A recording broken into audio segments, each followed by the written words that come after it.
Once again, welcome everyone to the 2024 Northeast Regional Invasive Species and Climate Change Symposium. I'm super excited to open the symposium. Again, my name is Bethany Bradley. I am part of the Northeast RISC leadership team.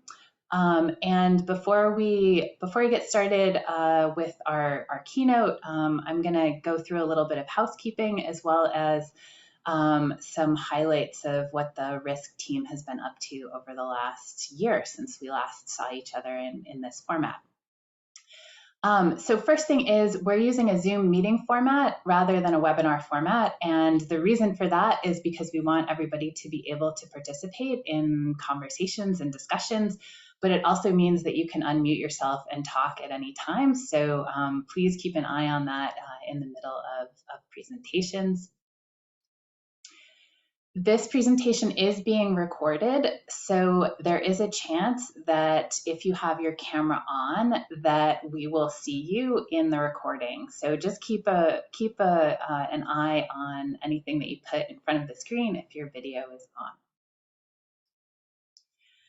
We do have closed captioning enabled on this presentation, so if you want to see closed captioning, you can go under the More button with the three little dots in your Zoom controls and turn on the show caption so that you can see what we're saying. Also, for all of the discussions and during Q&A after presentations, please feel free to either chat questions. So we'll have someone moderating each of the Q&As and discussion sections. You can either chat during those presentations and we'll read your chats to the presenters, or you are most welcome to raise your Zoom hand during those Q&As and we can call on you so that you can ask your question directly. So I wanted to start with in a reflection of what the RISC team has been up to over this last year. This work really takes a village, so I wanted to recognize everyone who's contributed to RISC over this past year. And here are all the pictures of the folks who've been part of the RISC leadership team. Our leadership team depends on the work of especially of a number of early career folks. And the folks who are behind the scenes and sometimes in front of the scenes of this symposium are all postdocs or students. So I really invite you all to appreciate the work that they've done to put this together, both today and tomorrow. So before I get on to introducing our keynote speaker, I wanted to go through some of these activities that RISC has led over the last year. Our work focuses on 4 key areas. So this is our mission statement. We focus on synthesizing relevant science, on sharing the needs and knowledge of managers, on building stronger scientist-manager communities, and on conducting priority research. For research synthesis, that first piece, our main product this year was a management challenge or a synthesis document, which focused on the interactions between climate change and biocontrol. And this work paralleled an original research project that was on the same topic of the effects of climate change on biological control agents. We also host coffee talks, which include scientists discussing the management implications of their research. So again, synthesizing relevant science. And then lastly on this topic, we've continued to add to what's becoming a pretty large database of research summaries of recent and some not so recent papers. These are abstracts and take-home points rewritten with a general practitioner audience in mind. For sharing the needs and knowledge of practitioners and managers, we also host coffee talks so that practitioners can learn from the experience of others, such as this one that was focused on stiltgrass management across a changing environment. Last year, we also conducted a survey of research priorities. This was an updated and expanded version of a survey that we first did in 2018. And as we did back in 2018, 5 years ago, we'll be using and expect to be using this information to guide our work over the next several years of what you consider to be priorities for research areas. In terms of building stronger networks, one of the big activities we do is this symposium. So we hope that you'll write down some names of speakers and participants that you see that you can contact later to learn more and exchange ideas. Another area of work for us is coordination of a community of practice of folks who are part of state invasive plant councils. So this IPC is a working group that we organize.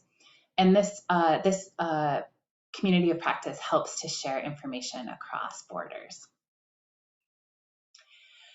And then lastly, we're very active in research in response to the priorities that you tell us about. So here's an example of a paper that focused on identifying high impact invasive plants that are likely to expand into mid-Atlantic states with climate change that just came out earlier this year. And this work built on 2 prior risk assessments of range shifting invasive plants for southern New England and New York and for northern New England states, so rounds out the Northeast footprint. And then here's another example highlighting the links between the ornamental plant trade and the secondary spread of invasive plants. For these and some other original risk research, we'll be sending out research summaries later this year, so you can stay tuned to learn more about those. All right, super. So that does it as far as a recap of what RISC has been up to over this last year. And certainly stay tuned and keep hearing from us for more similar activities over the year ahead. Here we've got a recap of what's in store for today. So here's our agenda. This morning we have a keynote presentation from Laura Meyerson. Then we have a short lunch break, and this afternoon we'll have sessions on challenges and opportunities at the early stages of invasion, then challenges and opportunities at later stages of invasion, and then capping everything off with our second Community Action Award. So we initiated that last year. We're really excited to continue it this year. All right, so I am super delighted to introduce Laura Meyerson as our keynote speaker, and I'm going to stop sharing so that she can go ahead and share her screen while I introduce her. So Laura Meyerson is a professor in the Department of Natural Resources Science at the University of Rhode Island. She's a leader in research on invasive plant genetics, focusing on Phragmites australis as a model species. Laura has served on a number of national and international committees focused on invasive species. Those include the National Invasive Species Council and the Invasive Species Advisory Committee. She also serves as editor-in-chief for the journal Biological Invasions and was a lead author on the recent Intergovernmental Panel on Biodiversity and Ecosystem Services, or IPBES, which focused on global trends in biological invasions. And Laura's presentation today is entitled A Global Perspective on Invasive Alien Species in a Changing World. Over to you, Laura. Great. Thank you so much, Bethany. Thanks for your nice introduction. And hi to everybody. I'm really excited to be here. Do you have the right screen up? Am I presenting properly? Looks great. Okay, good. I'm in Germany, actually, and that's really one of the beauties of having a Zoom meeting like this, that everyone can participate no matter where they are. So I want to talk to you today about the IPBES report. It's a massive report on invasive alien species that just came out in the fall of 2023, and I'm really excited about it, and I hope that you'll find it really interesting and useful. So I'll just jump right into it and tell you what it is and what I'm talking about. So IPBES, it stands for Intergovernmental Science Policy Platform on Biodiversity and Ecosystem Services, and this is an international organization, much like the UN or the CBD, that was established in 2012 by 94 governments. Right now, I believe there are 147 or 148 member governments. So it's a global organization that's really interested in helping to shape policy and actions on biodiversity and ecosystem services. And the report that I was involved in focused solely on invasive species. And so this report, we began working on it back in 2019, and it is the first comprehensive evidence-based global report on invasive alien species and their control. And this, where I say evidence-based, that's really, really important. It's because that means that we've brought together a lot of data to really document all of these different aspects of invasive species, invasions, impacts, all, economic costs, all of those things. We have the data to really show what we're talking about. So it's a really has options available in it for governments and society. There's a lot of information in there provided by Indigenous peoples and local communities. There's private sector information, and then all kinds of other folks that are interested in biological invasions or are being impacted by them. And the other thing I wanted to say was that the evidence-based part is really particularly important right now, because many of you may have noticed that there's a narrative that often appears in the literature and also in the popular press that invasive alien species are in fact beneficial, and we should not be trying to manage them or prevent them. They provide a lot of services, and that the harm that invasion biologists like me talk about is in fact overstated or exaggerated. And this report shows that that's not true. We have the data, and I'll share some of that with you, that shows that overwhelmingly the impacts to people and to nature are negative. So I'm going to just begin telling you a little bit about the process of the IPES and the structure. So as I said, we spent 4.5 years working on this report. We had 3 different international author meetings. The report content underwent 3 different external reviews, both by researchers and by governments, and in fact, anybody who wanted to review it, commented on it. And we needed to respond to every single comment on the report, which we did.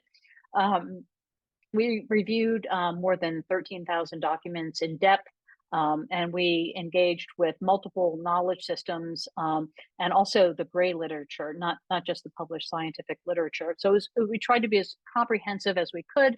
And as I mentioned before, we engaged with Indigenous people and local communities and for their knowledge systems, holding workshops, and we also including experts from those communities on our expert teams. So they became contributing authors also to the report.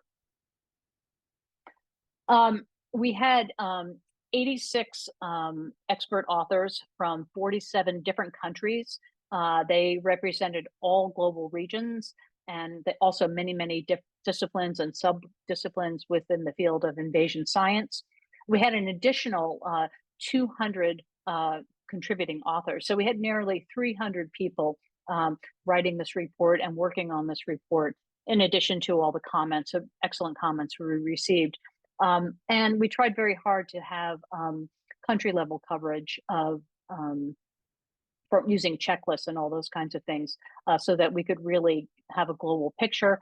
The map you see, you see Western Europe is, very kind of dense there, but that's because the countries are smaller. We did have representation from Asia and, of course, from North America. So there's just one little figure there in each country, but we did have pretty good coverage there.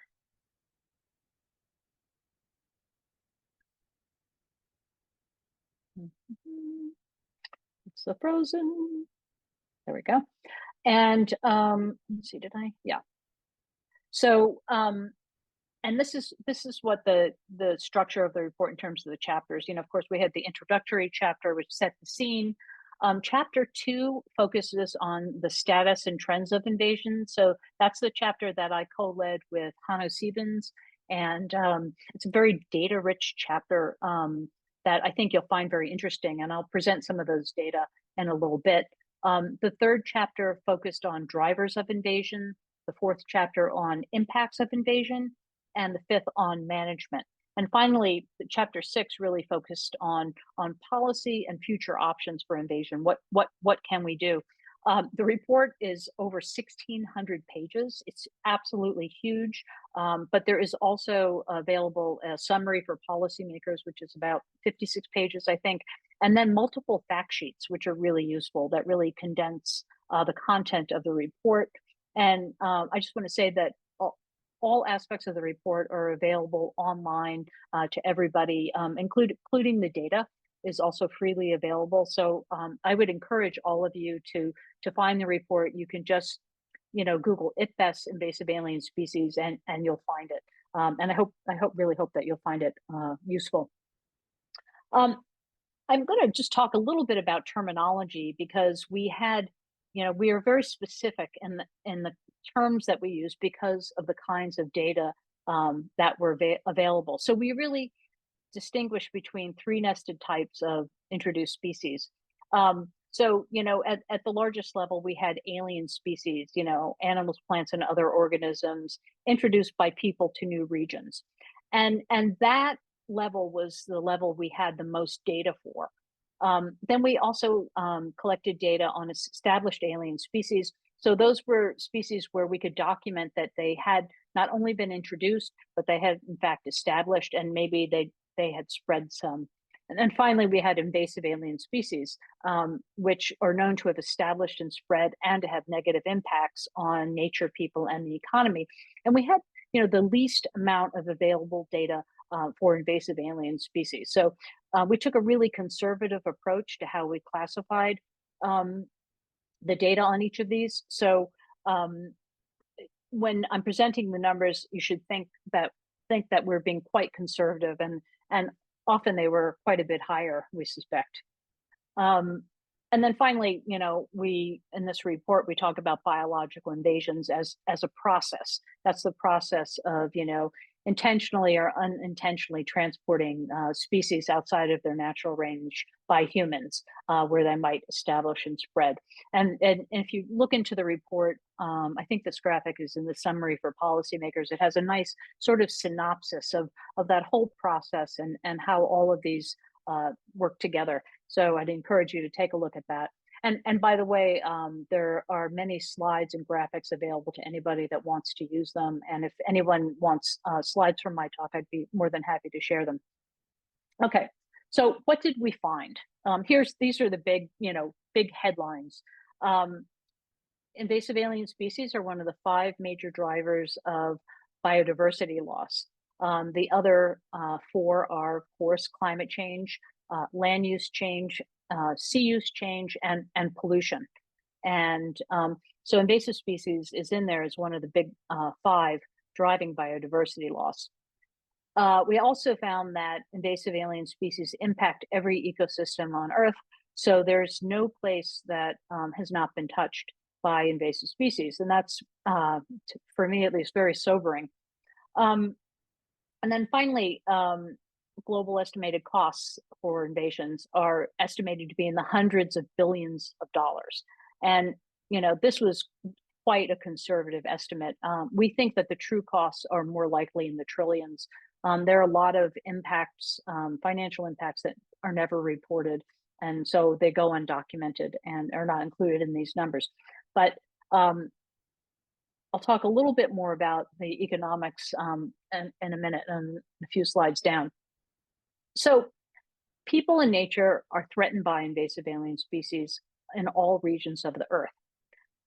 We were able to document that there are over 37,000 established alien species globally, right? And of those, 3,500, or around 10%, are documented to be invasive alien species with negative impacts on people and nature. The highest number of invasives is occurring for the invertebrates, followed by vertebrates, and then microbes and plants. So you know, we think that number again is much higher, but we only included those numbers that we had good documentation for. And then the other sobering figure is that we found that at least 200 new alien species are being introduced every year around the world. And as you know, an introduced species can become an invasive species.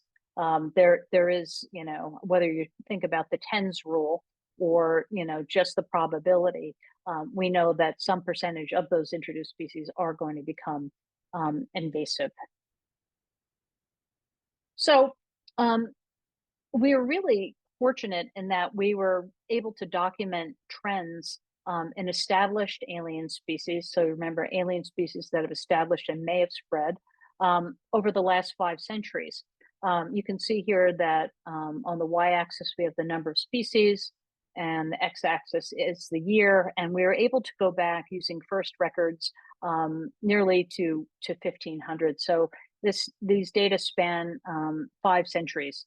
And we could not find the data for invasive alien species.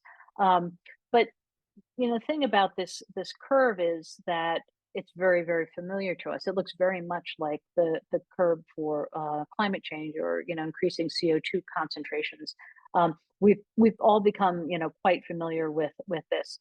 And here we're showing you, we break it out by region. So the IPBES divides the world into 4 different regions: Europe and Central Asia, the Asia Pacific, the Americas, which is North and South America, and Africa. And there's one more thing I'd like to point out here, and you'll see it on the following slides. And that is, you'll note that the trends in Africa seem to be much, much lower. And that's not necessarily because there are fewer established alien species in Africa. It has to do with the fact that we don't have the data, the infrastructure there.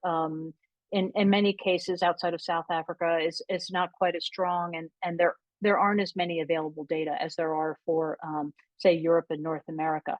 So in some ways we recognize that these data are biased. We do have a real focus in this report on data gaps, recognizing that that while presenting the data that we have, these numbers likely could be improved if we're able to get better data. So the next thing we found is that invasive species are increasing significantly in every region of the world and for all taxa. And so what you see on this slide are trends over time in the number of established alien species across all taxa. You can see that, you know, it's not surprising really that mammals, we're able to track mammals for the longest time period, and also plants. I mean, mammals are big and easier to see, and we know that people brought them with them, as well as plants, because they don't run away, of course, so they're easy to account for. And then later on in time, we begin to pick up these other taxa like algae and fungi. Mollusks, we know, with shipping have become, you know, particularly problematic. Fish as well, both through ballast water, and other crustaceans and birds and, you know, algae, etc. So, and what our data showed was that of all the known alien species recorded, 7% have been recorded since 1970. So, you know, that's more than a third of all species, you know, say in the last 50 years. So that's kind of sobering. And we also found that these introductions are projected to continue increasing in the future. So invasive alien species are a global threat. We were able to document impacts globally. The most impacts were documented in the Americas, in North America and South America, followed by Europe and Central Asia, Asia Pacific, and Africa. Again, you know, the numbers in Africa are lower. That just means that those data were not available. We expect that, in fact, it is much, much higher. There's another bias in the data I want to point out. that's that 75% of the negative impacts reported came from terrestrial systems, especially forested systems and cultivated areas. 14% of impacts were from fresh water, especially inland surface water bodies, and then 10% from the marine realm. And that has to do with, the bias associated with where researchers do their work. There are a lot more people working in terrestrial systems than there are in marine systems and freshwater systems.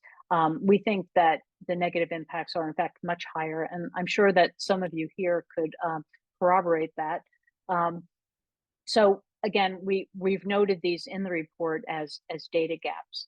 And let's see. Oh yeah, and then the last bit here is just that protected areas and remote areas we found were also really vulnerable to the negative impacts of biological invasions. Even if you're far away, you still are going to suffer from some kind of invasion impact.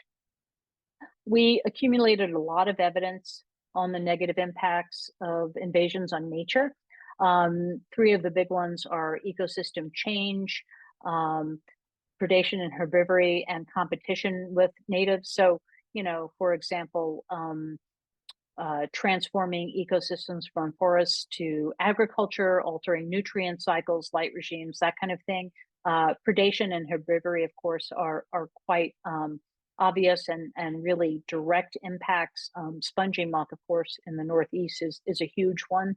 And then competition with natives, like what I study often is invasive Phragmites, which outcompetes native cattails and typha and all those kinds of things.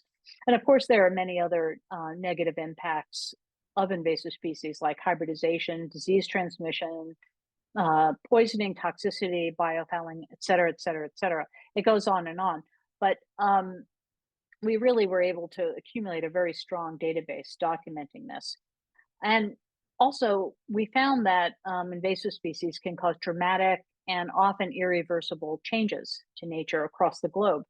So for 60% of extinctions, we found that invasive alien species played a part in those extinctions, either on their own or in combination with another driver, like climate change. So invasive species are, sort of ganging up with the other drivers and causing extinctions. And we did find that 16% of extinctions were caused solely by invasive alien species, particularly on islands. And I've got a slide in a bit to talk about that. But, I don't know about you, but recently beach leaf disease has just really been bumming me out.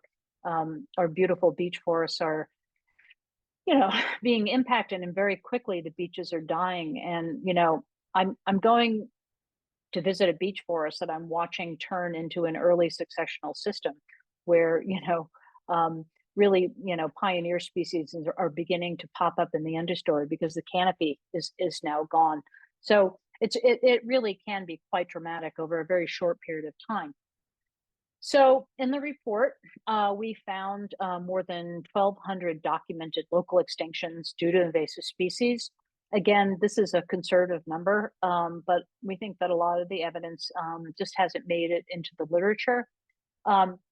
You can see that of these vertebrates were responsible for the majority of the extinctions. Many of those are rats and mice, of course. And you can also note here that we have the least available evidence for microbes.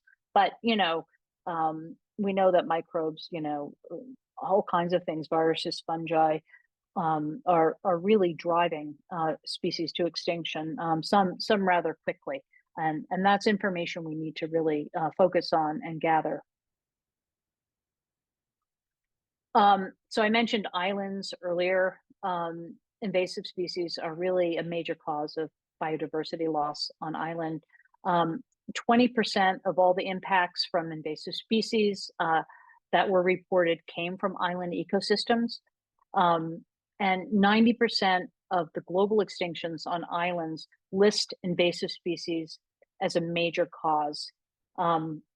The other really kind of outrageous thing is that on many islands, the number of invasive plants exceeds the number of native plants. And that's, that's really just absolutely horrifying to me. And then, of course, we know that islands are particularly vulnerable to climate change, both from sea level rise and because there's really nowhere for species to go once they're impacted. There tends to be less opportunity, less to move up to a better spot as it gets hotter or saltier or whatever's happening. We found that invasive alien species have significant impacts on people in terms of their pocketbooks, food and water, their personal security, um, their health, and their cultural identities. For example, invasive species have wiped out some very important food sources for certain people, and that really has impacted their culture and how they live. We found that 80% of the impacts that we documented on ecosystem services were negative. Um, and the food supply impacts were the ones most frequently reported. And then we've also reported that, the global annual costs are over $400 billion. Only 8% of that comes from management. The rest goes to, losses in productivity and damage and cost to human health and things like that. So here you can see again this figure showing how the economic cost of invasions has been climbing since 1970. And in the report, we were able to estimate that we think that the cost of biological invasions is going to increase fourfold every decade hence. So, in 10 years from now, we're likely to be able to document that invasive species are costing us well over $1 trillion. And of course, that's money that we could be spending elsewhere. We could be spending it on, education or taking care of people that need more resources and, restoration, all kinds of great stuff, right? So invasive species are really draining our pocketbooks in many ways. And again, you can see we documented impacts of invasive species on good quality of life and found there that 85% of the impacts were negative. Yeah, there were some positive impacts. 15% were positive, and we documented those. The thing I want to stress is that just because an invasive species has a positive impact, it doesn't balance out or negate the negative impact. And that's really important. Both things can be true at the same time. And that's a point that we really tried to stress in the report. We also found that the most people that are most vulnerable to the impacts of invasive species are those that are the most dependent on nature, including indigenous peoples and local communities. We found, disproportionately affected. So invasive species can really add to marginalization and inequity. And we found that there are really gender and age differentiated impacts. So for example, in many communities, invasive species make harvesting much more difficult and lower crop productivity. And it also adds to the work in many communities for women, especially because they're the ones who tend to do more weeding and gardens, for example. We found many invasive species on indigenous lands across all regions of the planet, all over. And also, we learned from indigenous folks that invasive species were really negatively affecting their autonomy and rights and cultural identities. In many cases, invasive species cause them to lose traditional livelihoods, reduce their mobility and access to land, and increase their labor. So really impacting their quality of life. So, I mean, we all know that, predicting the future threat from invasive species is really difficult because there's so many complex interactions and feedbacks and things that we have to account for. But we know that invasive species are working together with other major drivers of global change. And these are facilitating invasions. So, wildfires are a pretty good example. If we think about what really recently happened in Lahaina in Hawaii, where invasive grasses like buffalo grass played a major role in the fires. And then also in Chile, where over the last 40 years, the fire affected areas of Chile have been transformed by vast forest plantations of exotic species, particularly pines, which don't exist in the Southern Hemisphere, and eucalyptus. And these were introduced for timber and pulp production. And now that region has more hectares of forest plantations than native forests. And that's really has been driving some of the wildfires that we see there. And another complicating factor is people. You know, um, we people have different perceptions about invasive species, and that sort of adds to the complexity. How do people perceive this? What are their values? Can we, come to some consensus about how we address invasive species? So, and I guess the other picture there, I just point out that we know with climate change, we're getting a lot of sea ice melt, and that's going to open up a lot of new sea routes, which has the potential to bring more invasive species in, as well as to allow species to colonize areas that were previously frozen over. So we have this graphic in our one of our fact sheets, and it what I like about this is that it brings together climate change and looking at where it plays a role in the different stages of invasion.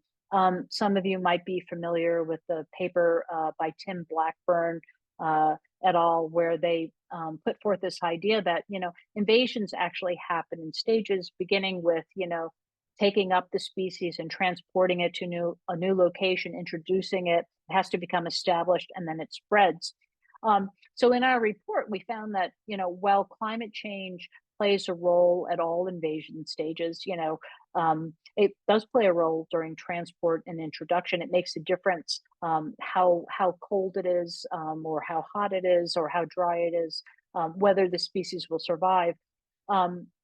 Climate change really played the biggest role during the establishment and spread phases of invasions, and that's something really important to consider in terms of prevention from getting things here in the first place, or early detection and rapid response. So we found that global change facilitates establishment and spread, and it works with all of these other land use changes, like land use and sea use change. For example, agriculture and seafloor mining, that increases the vulnerability of ecosystem to biological invasions. Transport and utility infrastructure, things like roads and bridges and boats, those create corridors that facilitate the spread of invasive species. Marine and aquatic infrastructure, like drilling platforms and docks, those can facilitate the spread of marine invasive species. And then, of course, climate change is interacting with all of these other disturbances. So we've got this ongoing amplification of drivers, in addition to climate change. And these include other things like changing demographies, changing economies, and trade pathways. These are all kind of, shifting and very dynamic and amplifying the threats of invasive alien species. And there was this recent paper by Rhode and Watson that I kind of wanted to highlight a little bit, because it really brings this message back, and it looks like that you folks have thought about this a lot too. All of these threats ultimately are concerned with biodiversity loss. And you can see in this example how around the world different drivers of global change are affecting different regions here. And Rhode and Watson argue here that conservationists and climate scientists are vastly underestimating the impact of climate change on biodiversity by not considering these other drivers like invasive species that are interacting with climate change. And our report, of course, reached the same conclusion from the other side. We are vastly underestimating the impacts of invasions if we aren't considering other drivers like climate change. So it seems in some ways that science is beginning to reach a consensus, and that seems like a positive development.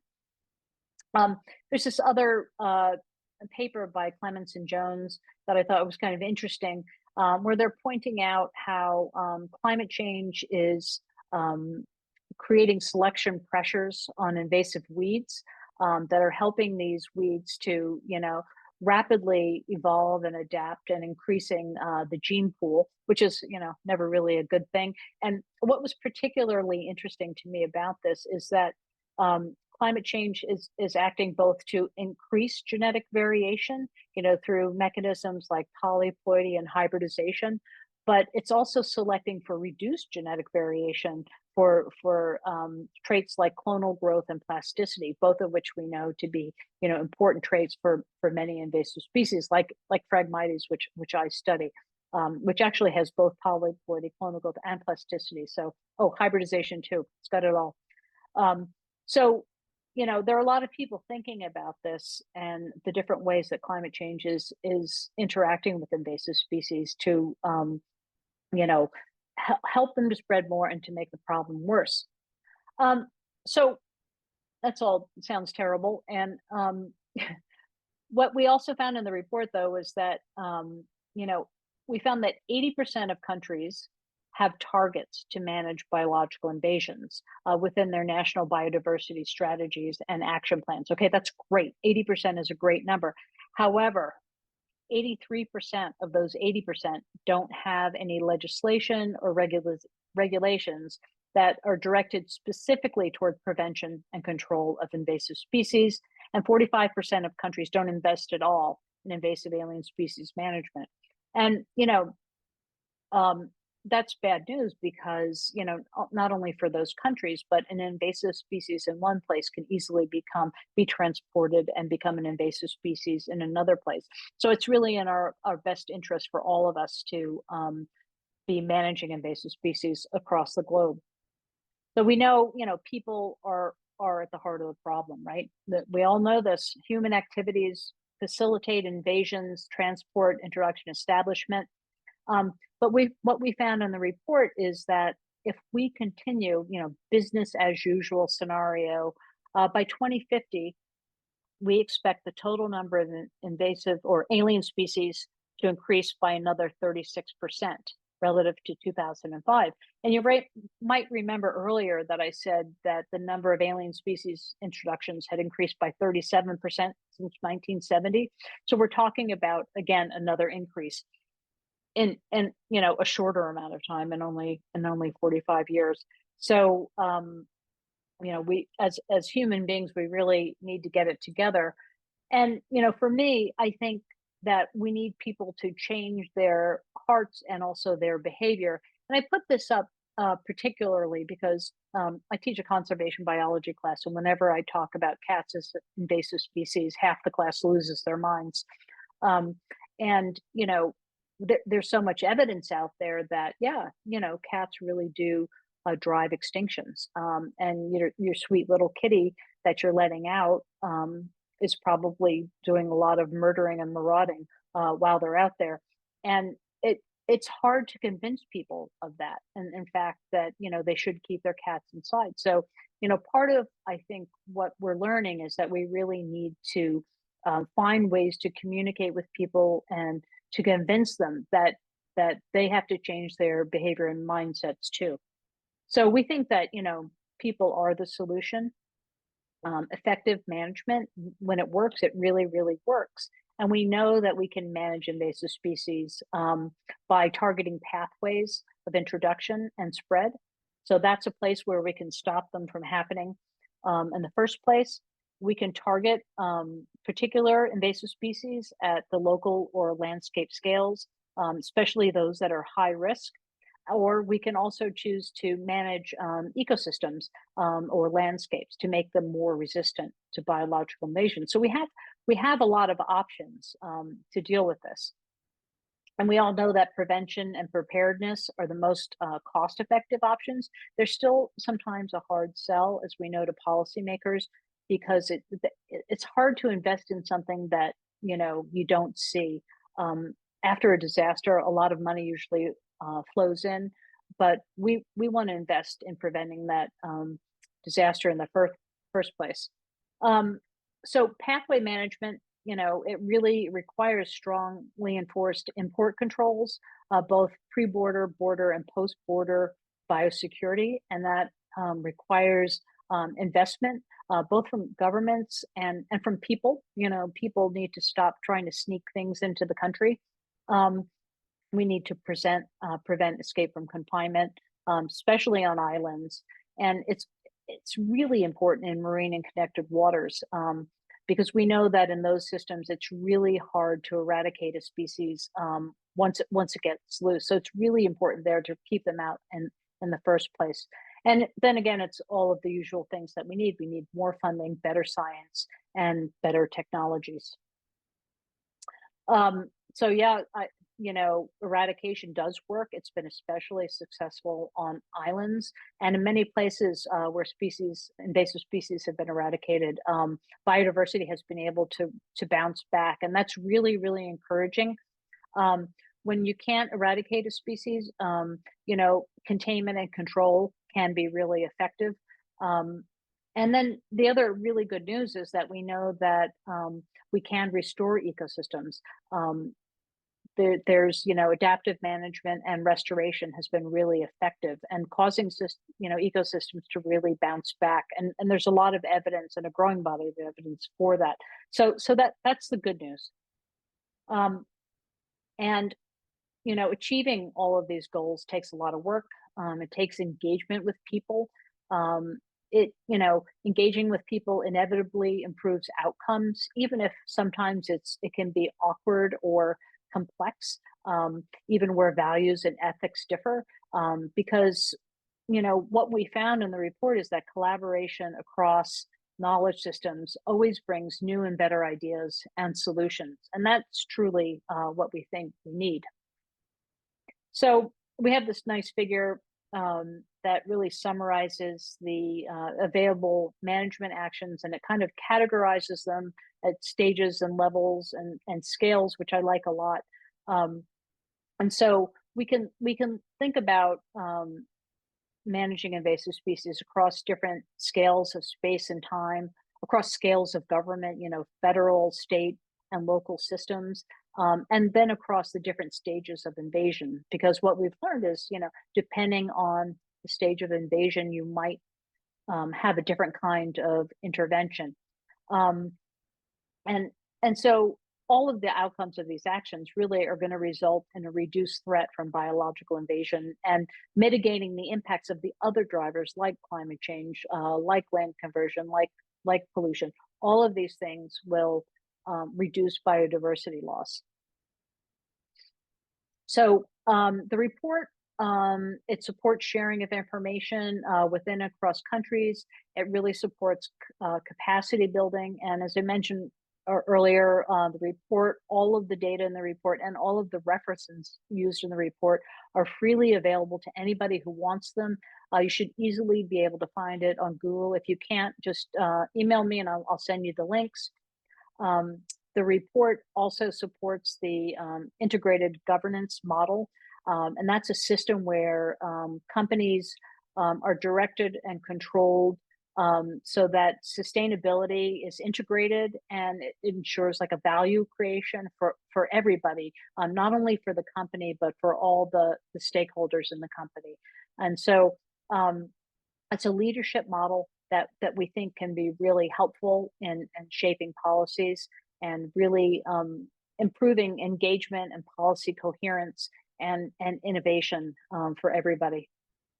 The other really nice thing about the report was that we were able to contribute to a couple of important global targets. So Target 6 of the Kunming-Montreal Global Biodiversity Framework, and that seeks to reduce introductions of alien species by 50%. And then also Goal 15 of the Sustainable Development Goals, which seeks to protect, restore, and promote the sustainable use of ecosystems.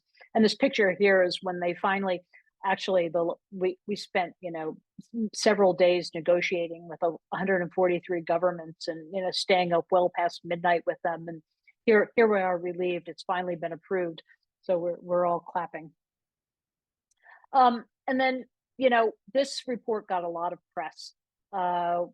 There were media articles and newscasts and all kinds of things, podcasts in over 50 languages in more than 100 countries. So it got a lot of attention. I think, there were, over 1 billion eyes, or a couple of billion, on all of things that went around the world. So this really reached a lot of people. We're really happy about that, to raise the awareness globally. And we've started to publish some papers, to bring out some bite-sized pieces of the report. So here's a paper that recently came out. It's online, open access. If you'd like to take a look at it, you can just Google it. It's in biological invasions, or ask me. I'd be happy to send it to you. And we've got other aspects that we wanted to focus on, like the importance of diversity and inclusivity in biological invasions. So we have a paper coming out in Tree shortly that really talks about that, how diversity can really improve science. And then really looking at the lens of Indigenous people. What lessons can we learn? There are invasive species on Indigenous lands, but overall they tend to be lower than on other lands. So they're doing something right, and we have a lot to learn.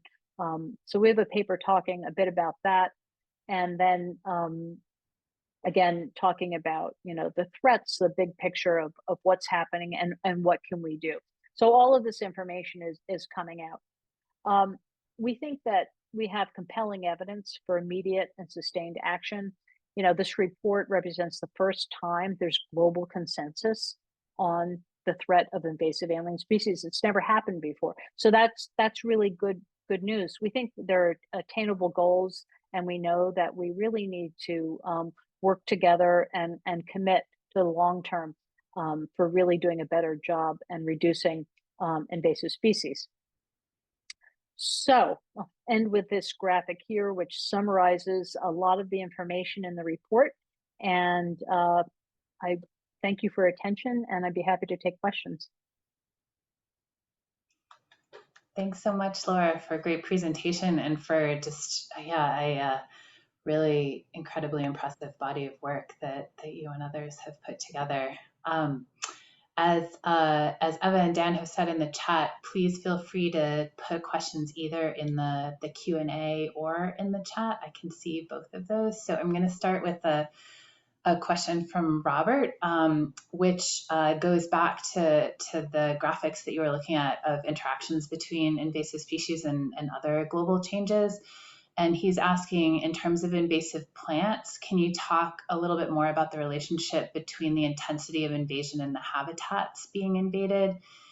He says it's his understanding that disturbed habitats are more easily invaded than non-disturbed habitats, and so are the impacts of invasive plants amplified by that also parallel problem of overdevelopment, disturbance, and habitat loss.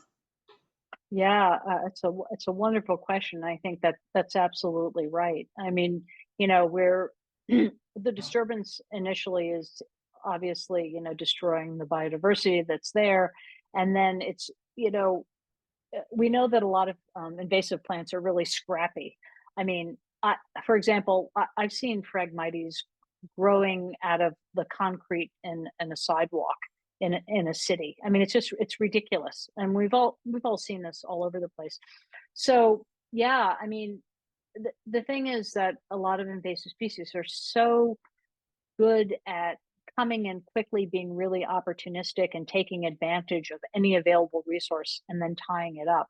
And then the other thing that of course we know is that invasive species also are good at changing the environments that they colonize. So they can change them, to their own advantage, for example, by taking up all of the light resources. So anything that tries to establish beneath them doesn't get access to light, or perhaps to water, or perhaps to nutrients. Or they can use, chemical mechanisms to outcompete other species, allelopathy, or just changing the chemistry. I mean, we found that invasive plants can also even change microbial communities. So there's this kind of bottom up change that's happening by the establishment of invasive plants. And then, of course, that's also affecting everybody else in the community, not just the other plants, but all of the insects and, you know, the herbivores, anybody that's, there. Um, so yeah, it's just a massive change. Super, thanks. Yeah, I think all of those interactions are both a little daunting, but also really interesting to think about Yeah. all of the ways that they combine. Yeah. I've got another question that's on communication, and asking specifically about when you had at the introduction had said that some folks are talking about invasive species being not that bad. What kinds of communication tactics have you found that that are actually effective for reaching those folks or changing mindsets on invasive species or on invasive species and climate? Yeah, that's such a good question, and whoever asked it, I'd like to ask you that right back, because I'll take all tips I can get. Um, so it of course it depends on who it is. Really, with academics, we fight in the literature because that's what we do. So in the literature, we have a lot of back and forth and saying, well, here you got this wrong, and here's why, and we detail it that way. But I think it's kind of, from my perspective at least, it's kind of like politics. You never get very far with telling somebody that they're dead wrong. I mean, it seems to me that the most important thing to do is really listen to people, really hear what they're saying, and then try to respond to that somehow, and talk to them, uh, relate to them with what they're talking about, as opposed to reacting. Um, so that's one way, and I think we can also gently share information. We don't want to shut anybody down or turn them off. We want them, everybody, to come on over. So I found that to be helpful. I'll pretty much talk to anybody, anywhere, anytime if I'm invited. I try to say yes as much as I can because it gives me that opportunity. And I also, the other thing that I do, and I tell my students to do, is to talk to people everywhere you go about invasive species. Like, you're standing in the supermarket, in the checkout line, and you have a couple of minutes, and you can find some way to kind of wiggle it into the conversation. And I do that quite a lot too. And that gives me an opportunity to hear people and what they're thinking, and I can begin to understand why they think that way. And that tells me, okay, well, maybe I need to change the way I'm communicating because I haven't been conveying the information very well. But actually, I'd love to hear what Bethany has to say about that too. I I really feel like would. if you're at the grocery store, you need to pick up some of that like green crab whiskey or whatever it is that they have now. So that's a good conversation starter for everybody.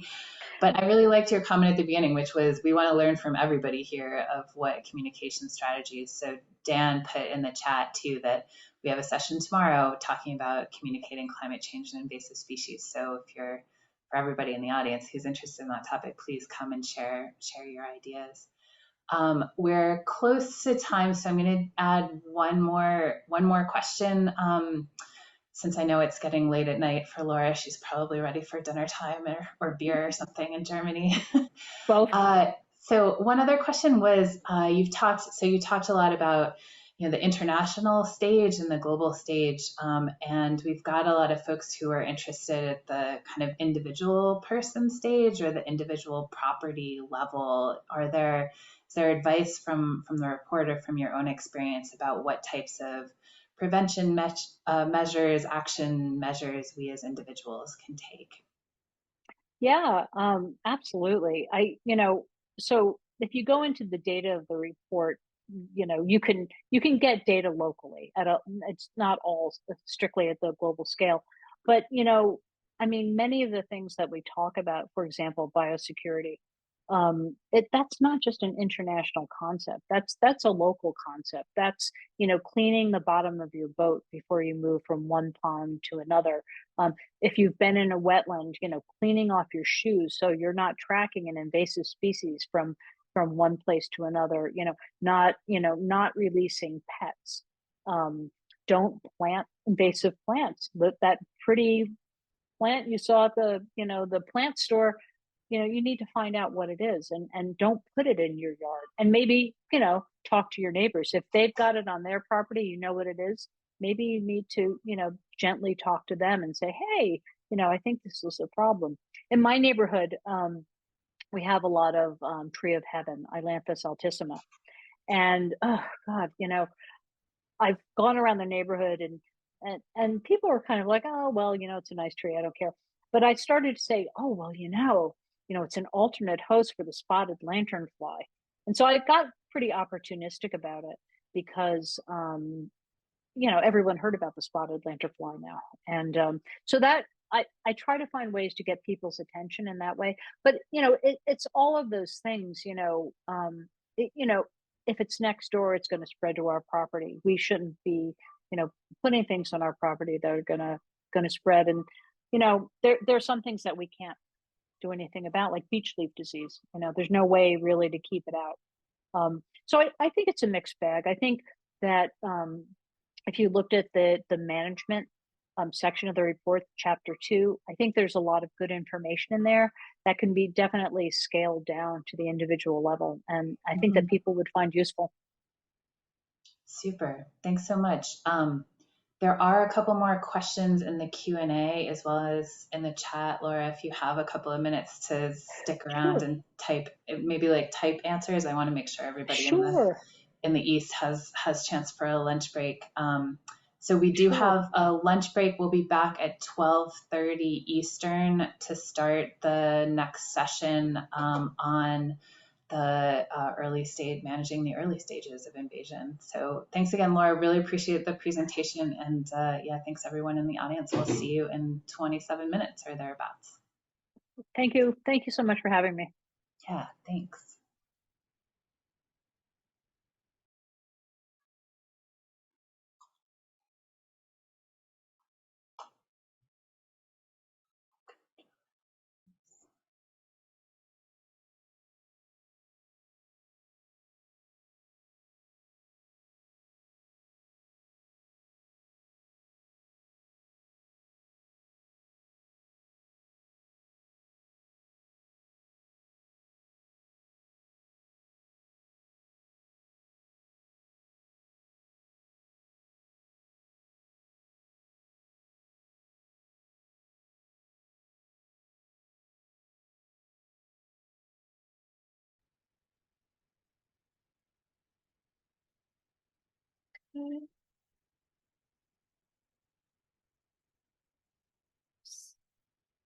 All right, welcome back from lunch, everyone.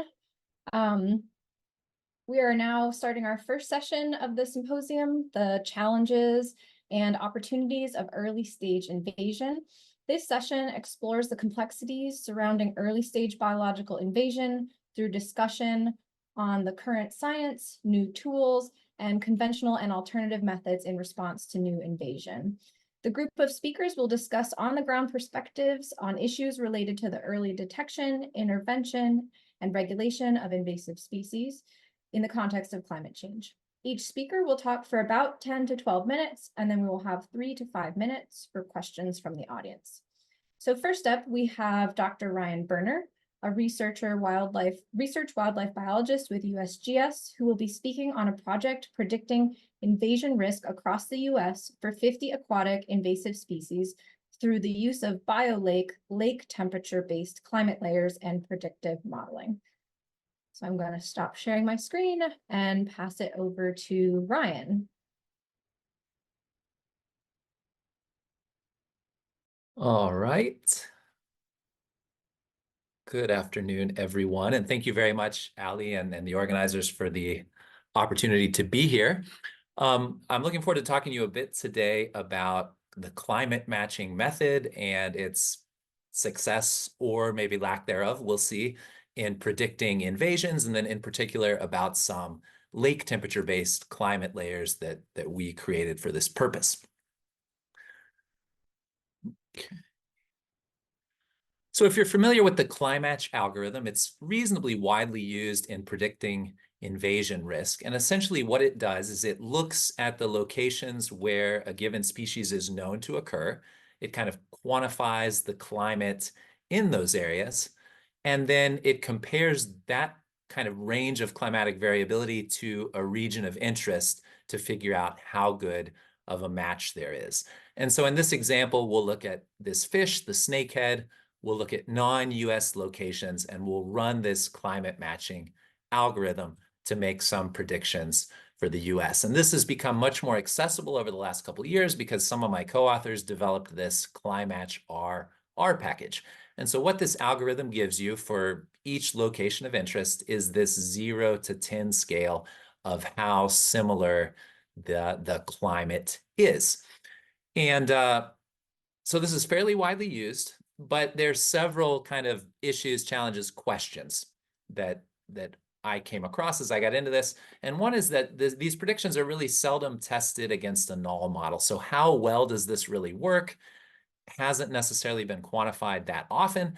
And then secondly, when we're thinking about aquatic species, this is usually done using air temperature-based layers because we have a lot of information about air temperature around the world. We have less about lake temperature and so water temperature. So we were interested if some water temperature-based layers could improve predictions. So the first thing we need to do is create some of these water temperature-based layers. And many of you will be familiar with these CHELSA bioclimatic variables. And essentially, these variables are different ways of looking at temperature and precipitation and kind of summarizing them for a given area that might be biologically meaningful. So what's the mean temperature and what's the diurnal range of temperature and the coldest temperature, hottest temperature, things like this. And similarly with precipitation. So these bioclim layers, the first 11 deal with temperature, and of course that means air temperature. And so what we wanted to do was recreate these first 11 layers, and we call this BioLake, and this is out there if you Google it or if you email me if you're interested in using it. And it's based on lake temperature estimates. Now, these lake temperature estimates came from this ERA5 land climate reanalysis model. So it's this physics-based model that gives us all kinds of climatic predictions, past and future. And that's what we use to calculate these variables over the last 30 years, because one of the things it gives us is estimates of lake temperature in kind of 5-kilometer grid cells across the whole planet. So probably not the most accurate all the time, but it's the only global kind of water temperature predictions that we could find. So we've got BioClim, we've got BioLake, and we're going to use these in kind of models to predict invasion success and compare how well they do. Also compare both to a null model. And I'm going to keep this light on the methodological details and just try to drive home a few of the main points, and you can read the paper if you want more details. So our questions then today are really going to be, do these climate match scores based on species non-US ranges predict their invasion success in the US? And do they do so better than a null model? I'll explain that. And then what about the lake temperature BioLake layers that we created versus BioClim? How do they perform?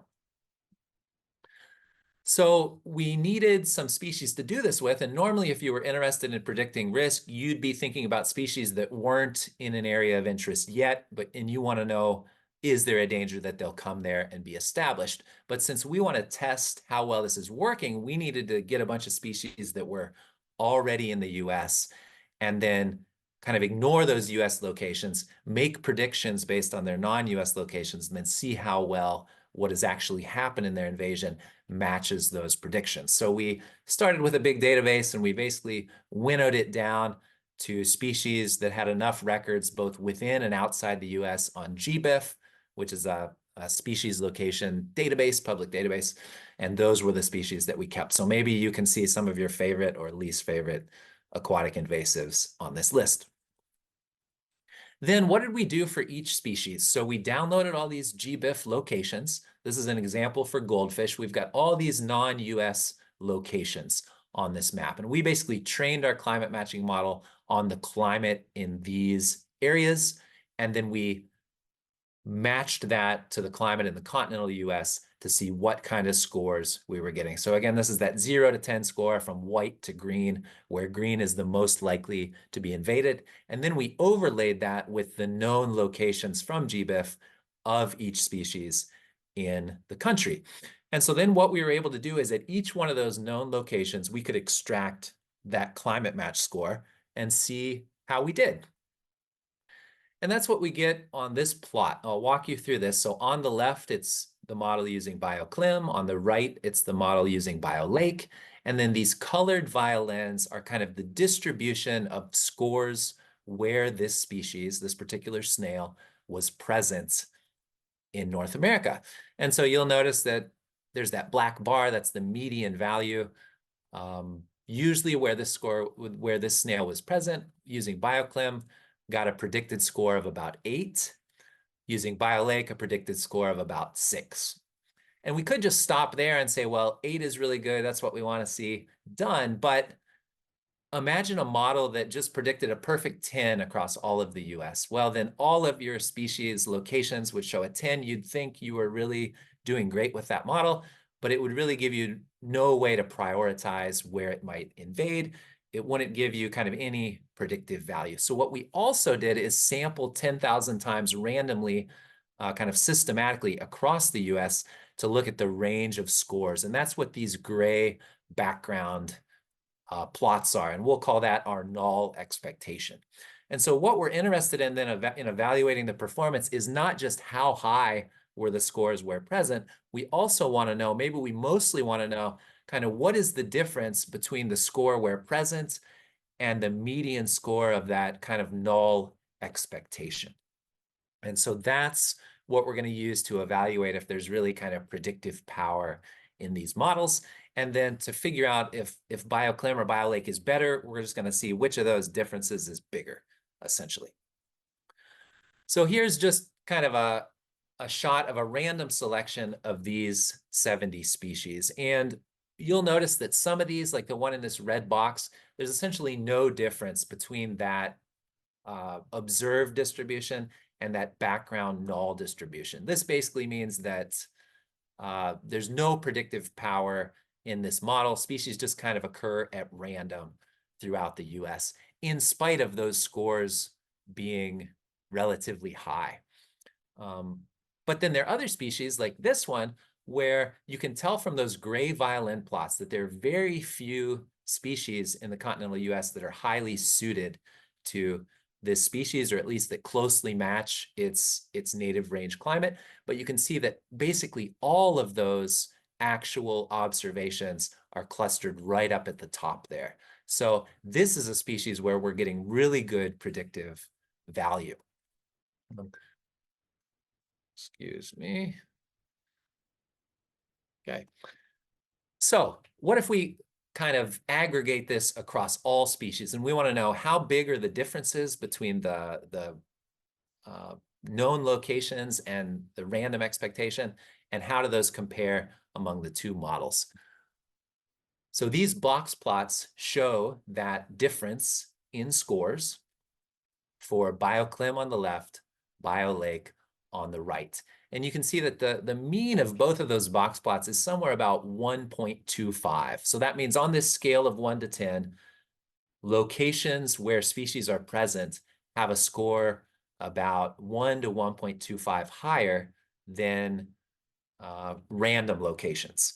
So that's not 0. That means there is some predictive value to these models, but it's not a super high number. 1 out of 10, that's a pretty small amount of predicted value, I would say. So kind of tells me that climate matching has some value, but it's not the end-all be-all for risk assessment. You'll also notice that the values are basically the same for BioClim and BioLake on this plot. So even though scores in general were higher for BioClim, these scores are kind of kind of relative in a sense, so that's not so important. What's more important is that this difference between the random chance and the observed value. And so that's pretty much the same between these two lake layers. So no clear advantage to our biolake layers for this use. One more results slide, and that's just, you might wonder, well, is there something about the species that this works well for that would let us predict what species it works well for? And don't have time to go into everything we looked at there, but here's one plot just for BioLake, and each of these dots represents that difference score for one species. So how much predictive value do you have? And at the x-axis, we have median absolute latitude of that species in its non-US range. So basically what this means is tropical species are on the left, temperate species are on the right. And you can see that for some tropical species, there's a lot of predictive value. That's where we get these very high numbers of 5 or 6, where sites that are occupied have a much higher climate score than the average US. And that's probably because a lot of these species just can't handle the more northerly climates in much of the US. As you get out towards high latitude species, there's a lot less predictive value, and everything kind of clusters down there around 1 or 2. So there are some clues as to which species this might work better for. Main take-home points here then: do climate match scores predict invasion success? Somewhat, and it depends on the species, I guess, is my answer. And this is really not so surprising if we think about this concept of fundamental and realized niches, where a species occurs, say in its native range, that's its realized niche, and that might be constrained by climate, but it might also be constrained just by geographic barriers or something else. When these invaders get to North America, we may find that, and indeed we do find based on these results, that they can inhabit much wider climatic envelopes. And they may also adapt. There may also be plasticity. There can be a lot going on here. Secondly, then, what about these lake temperature layers that we painstakingly created? Well, it's not obvious that they're giving us a lot of value. Some of that may be that these are just very imprecise, kind of coarse estimates that probably show error and regional biases and all kinds of things. It was just the best we could do. So if you're inspired to get some better global lake estimates, there's a good chance that would be worth doing. Don't let us discourage you. Just thanks to funders, thanks to some collaborators, and happy to take questions if we have a minute. Great. Thank you so much, Ryan. That was really, really interesting. Yes, we have a couple minutes for questions. The first question we have in here, the person is asking about how geographically separated were your training points and the 10,000 points that you used in the null model? Yeah, so the null model was kind of a systematic sample across the continental US. So it pretty well represents kind of everything that's going on in the US, if that answers. Great. I was curious, did you have a threshold of occurrence records for the species that you included to evaluate that played into your model making? Yeah, we basically went with 50 records within the US as kind of that model testing data, you could call it. And then the model training data was 50 non-US records. And it was kind of looking at the distribution of how many records we had of the 200 or so species that we considered for inclusion, and trying to find a reasonable cutoff that kept a good chunk of species, but didn't go with really data poor species. Thanks.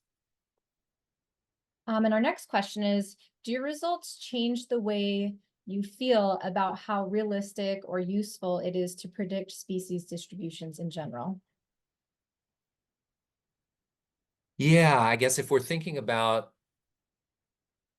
when we're doing something like this, where we're trying to predict to a new area, that's really, we're extrapolating in a lot of ways from our training data, right? Which is kind of a dangerous thing to do. It's a tool that we need to use when that's our only option.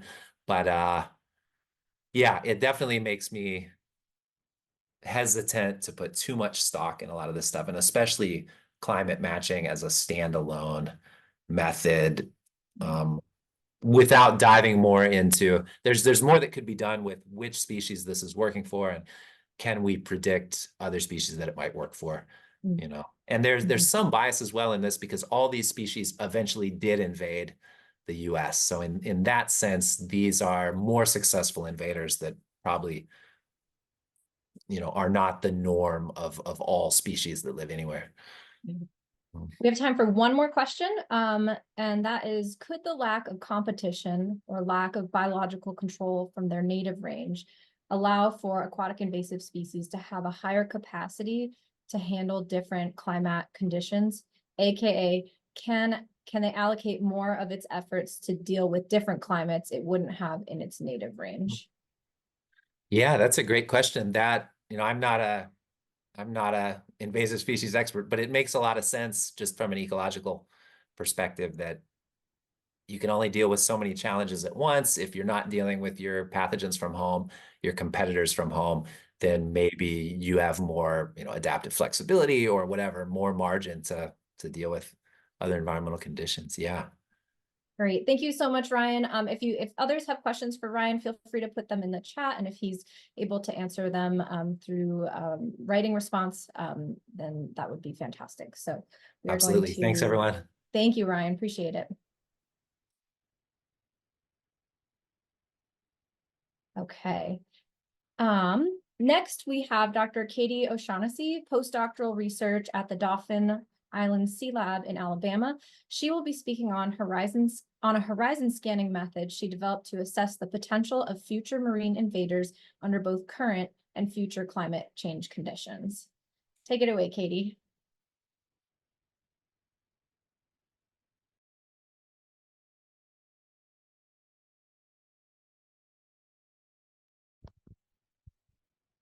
Thank you, Allie. Okay, and thanks for having me, everyone. Like Allie said, I'm going to be speaking to you about how horizon scanning can be a method to help predict potential invasive species and how that can potentially fit into marine invasive species management programs and plans. And I'm going to be using a recent project that we just finished from the northern Gulf of Mexico. So by no means do I consider myself an invasive species manager, but I really enjoy working on applied ecological research that produces results to inform decision making. So in this diagram, I'm attempting to reflect how I see the management of invasives in the marine environment.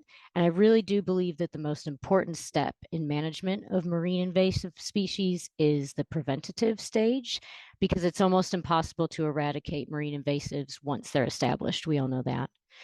With that said, the main topic of my talk will be on horizon scanning to prevent invasives, which naturally goes on to inform other steps of management, which I will also briefly describe.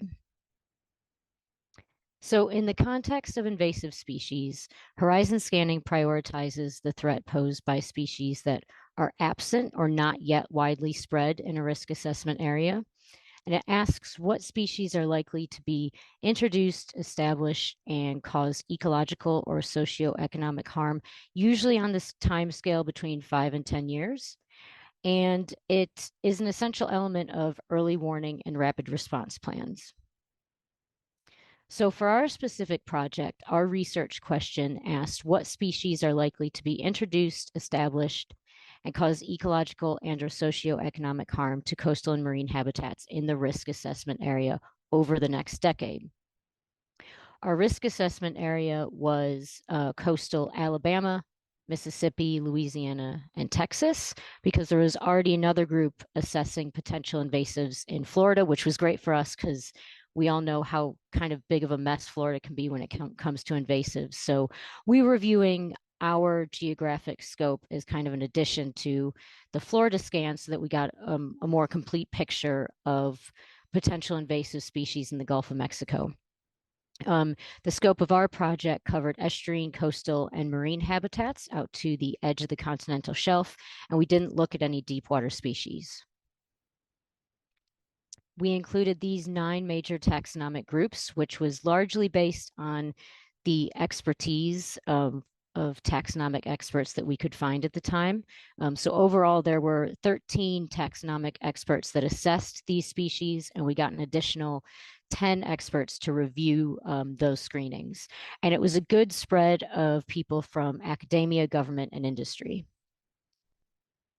So the phases of the project you can see here. I'll step you through each of those briefly, but importantly it's good to know that the ultimate aim was to produce some sort of watch list of high impact species at the end of the whole project. So the first step consisted of using the CABI horizon scanning tool with the Northern Gulf of Mexico as the risk assessment area. And a little bit along the lines of what Ryan just spoke about is the CABI tool uses CABI data to generate a list of species that are absent from our selected area, but are present in source countries with similar climates to our risk assessment area, neighboring countries, or countries where there might be major transport links that would facilitate species movement. So we're very grateful for the CABI horizon scanning tool because it helped us form that initial list of species that might enter our area. We then requested a list of imported species into the US for the years inclusive of 2015 to 19 from the Law Enforcement Management Information System, which was provided to us by the US Fish and Wildlife Service, so thank you to them. We added those species onto our CABI list. So anything that wasn't already on our list that was imported, we then added it. We then cross-checked our list of species with those in the non-Indigenous aquatic species database that the USGS hosts, as well as Gulf-based databases. Both of those databases list species that are already established in the area. So we weren't interested at all in those species that are already established, so we removed those from our list. The remaining species were checked in fish and sea life base, which use aquamaps to model matching habitat and climate. So all species were checked to see if the Gulf of Mexico provides suitable habitat for their establishment. And if it doesn't, we remove those species. And just to round it off, we ended up running the species through Nemesis and OBIS databases to gather a little bit more information, and also did some general internet searches and looked through relevant published literature for species that might be relatively data poor. So that was the hard part. But when we got to that point, it was really nice for me because I could hand this long list of species off to our taxonomic experts who were provided questions and prompts like you see on the screen here to help them narrow that list down, because we're talking about thousands of species. We wouldn't be able to do formal risk screenings on all of them. That would just be impossible. So we asked our experts, using their experience and knowledge, to narrow that list down based on these questions that we provided to them. So the formal risk screenings were done using the Aquatic Species Invasiveness Screening Kit, or ASISC. This is a software that's freely downloadable from the CFAS website, which I'm more than happy to share a link to, share more information with if anyone's interested.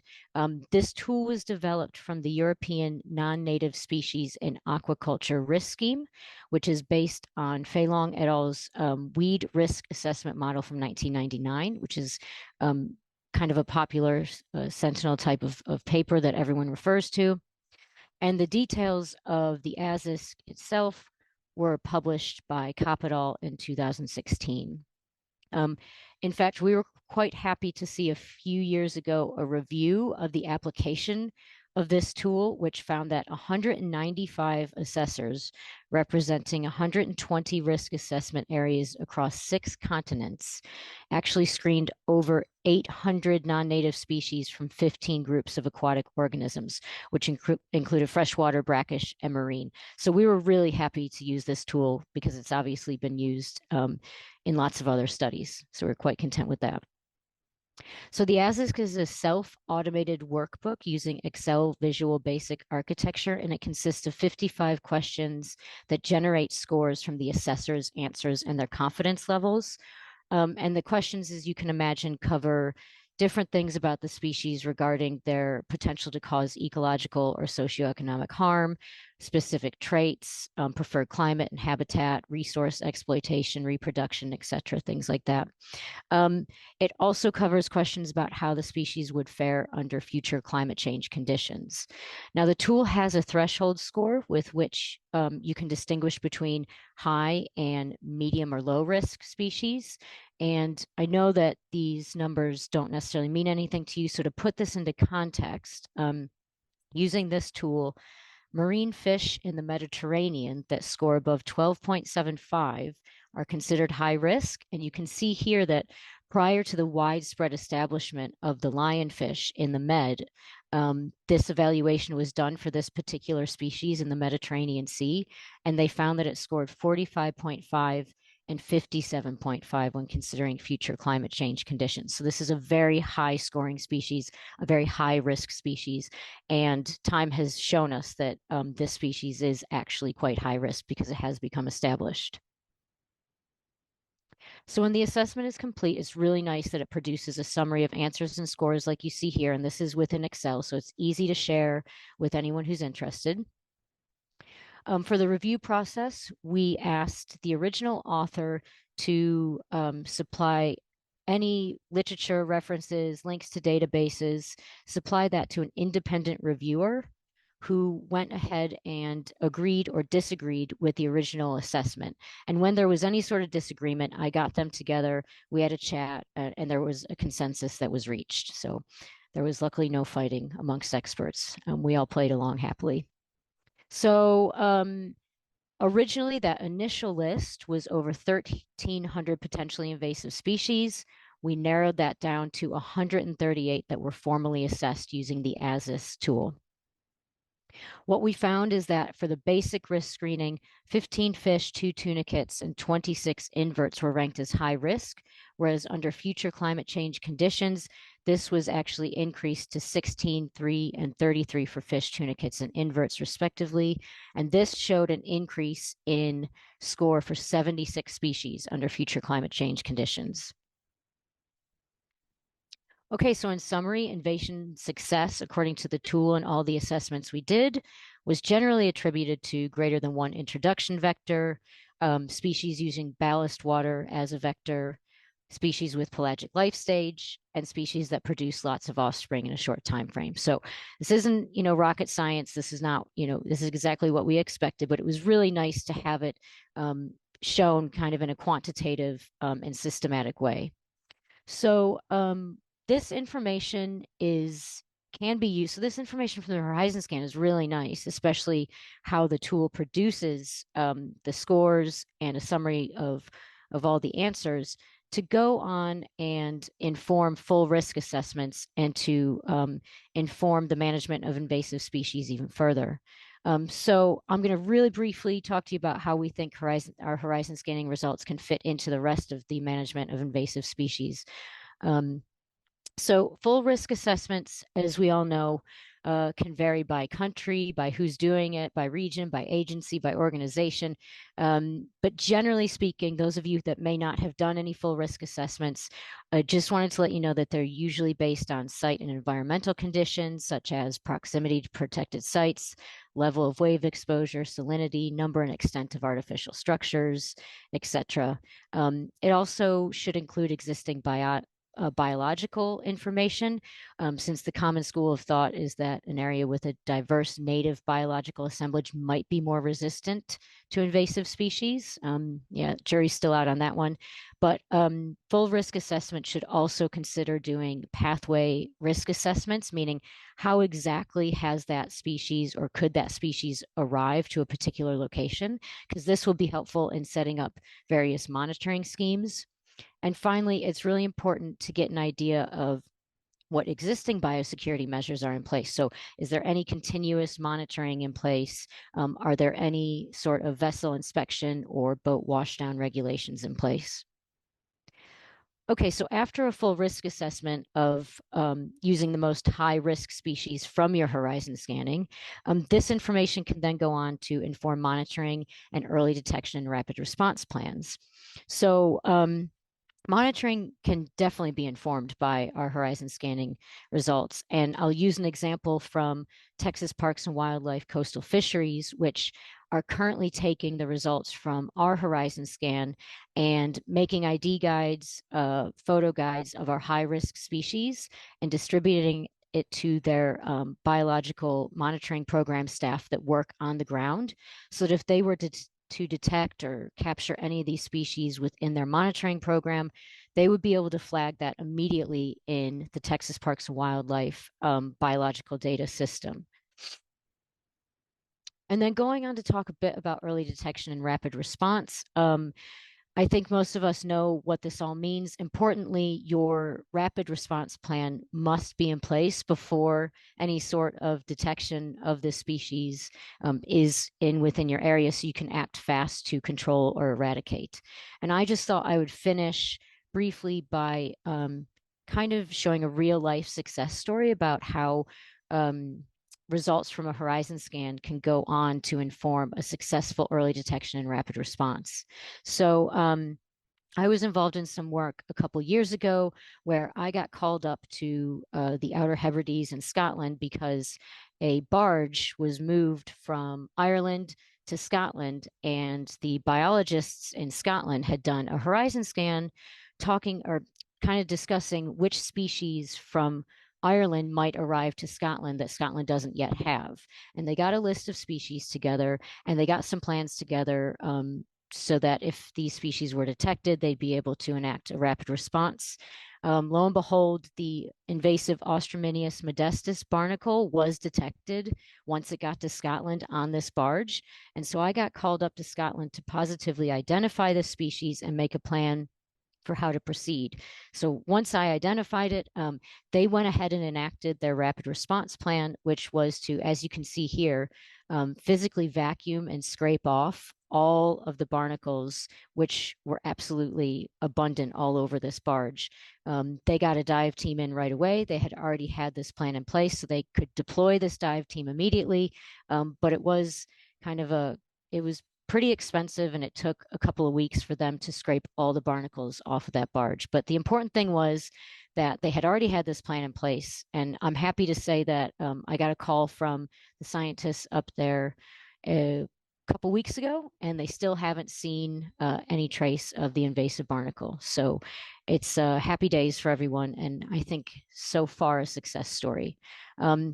With that, I will just wrap up and say thank you guys for listening. Thank you to everyone on the slide. I couldn't have done it without them. And thank you to the National Academies of Science, Engineering, and Medicine.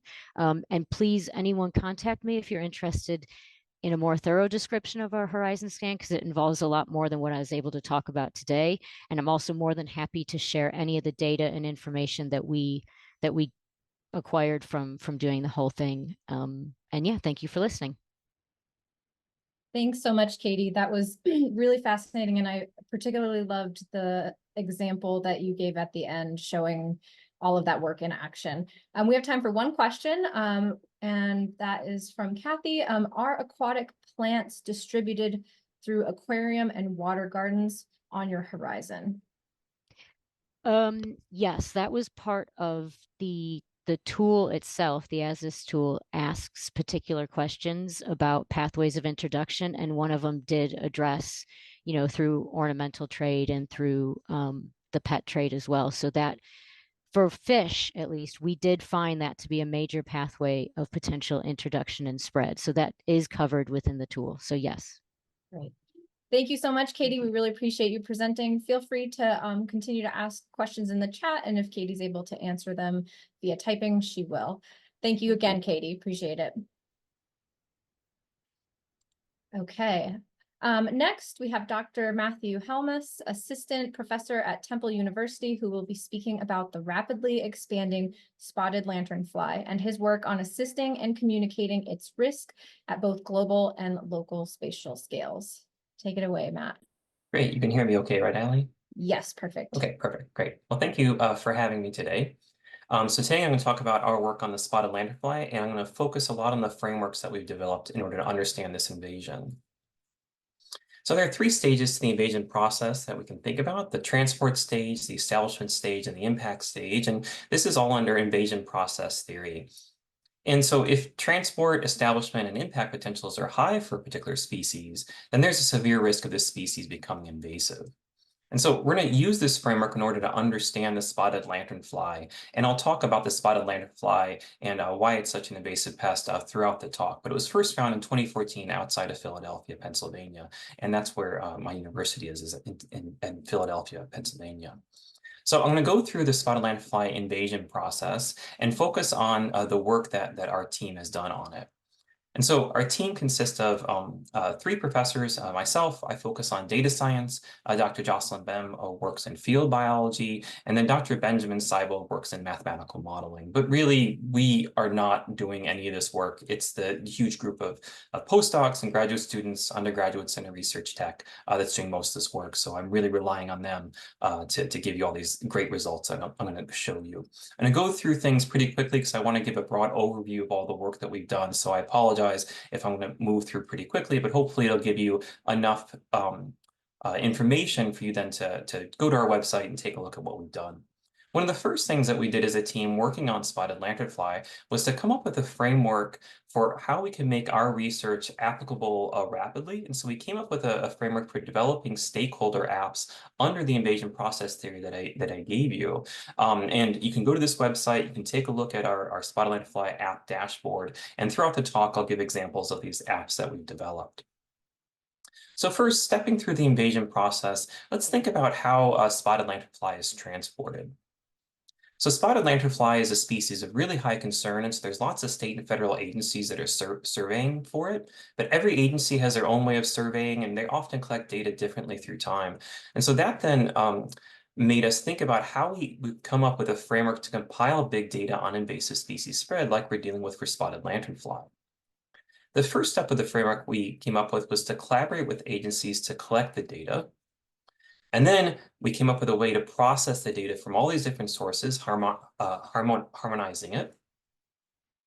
And then we anonymize those data by rounding the coordinates and removing any identifiers. And then we distribute these data as an open access data set, maps, and summaries, all in an R package that anybody can use then for modeling or for anything else. So right now, our data package has about 800,000 spotted lanternfly records through time. And you can make maps like this, such as the establishment age, when it was found, and how it's spread through time. And so then we build apps based on these data, where you can zoom in and take a look at how spotted lanternfly is spread throughout the United States. Now, our field biologists then took this establishment age, this data science product that we produced, and they built their own framework that looked at understanding the multi-scale factors that allowed us to try and manage forest pests, particularly their egg masses at properties. And so by using this establishment age data layer, then we went out and we sampled trees for spotted lanternfly eggs. And what we found was that at the invasion front, it's generally hard to find invaded properties.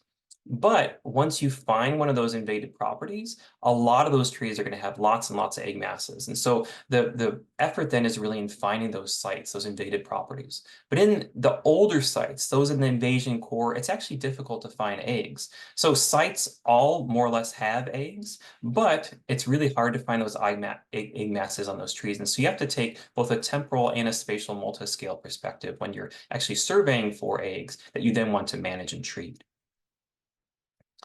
And so for all these properties that we went to, what properties really do have spotted lanternfly eggs? Well, it's the egg masses that are moved the long distances in and out of transportation hubs. And so it was eggs from China that likely were imported on landscaping rock that first resulted in this Western Hemisphere invasion of spotted lanternfly. They lay eggs on stone, wood, metal, train cars, shipping containers, pallets, anything that's moved around, they move. And this then means that there are lots of jump dispersal events that's accelerating this spread. And you can see this in the data. And so this is back in 2014 when spotted lanternfly was first found. It more or less was just centered around a landscape rock in Porter. You can see that spread there here in 2015 and 2016, but it wasn't until 2017 when we started finding significant jump dispersal events, both isolated properties and also clusters of properties that had sort of this jump dispersal event. Now, I use the term significant because what we did was we came up with a framework to estimate jump dispersal events for any invasive species based on spatiotemporal data. So you have to identify the jumps with gaps in the distribution of distances from that initial introduction site that isn't explained just by standard diffusive spread. And you have to account for the heterogeneous invasion front and do all kinds of more complicated things that I won't get into. But by doing that, then we can start identifying in the data set where there are significant jump dispersal events, and of course, what properties are associated with all these jump dispersal events, such as the ones out in Pittsburgh that were centered on train lines.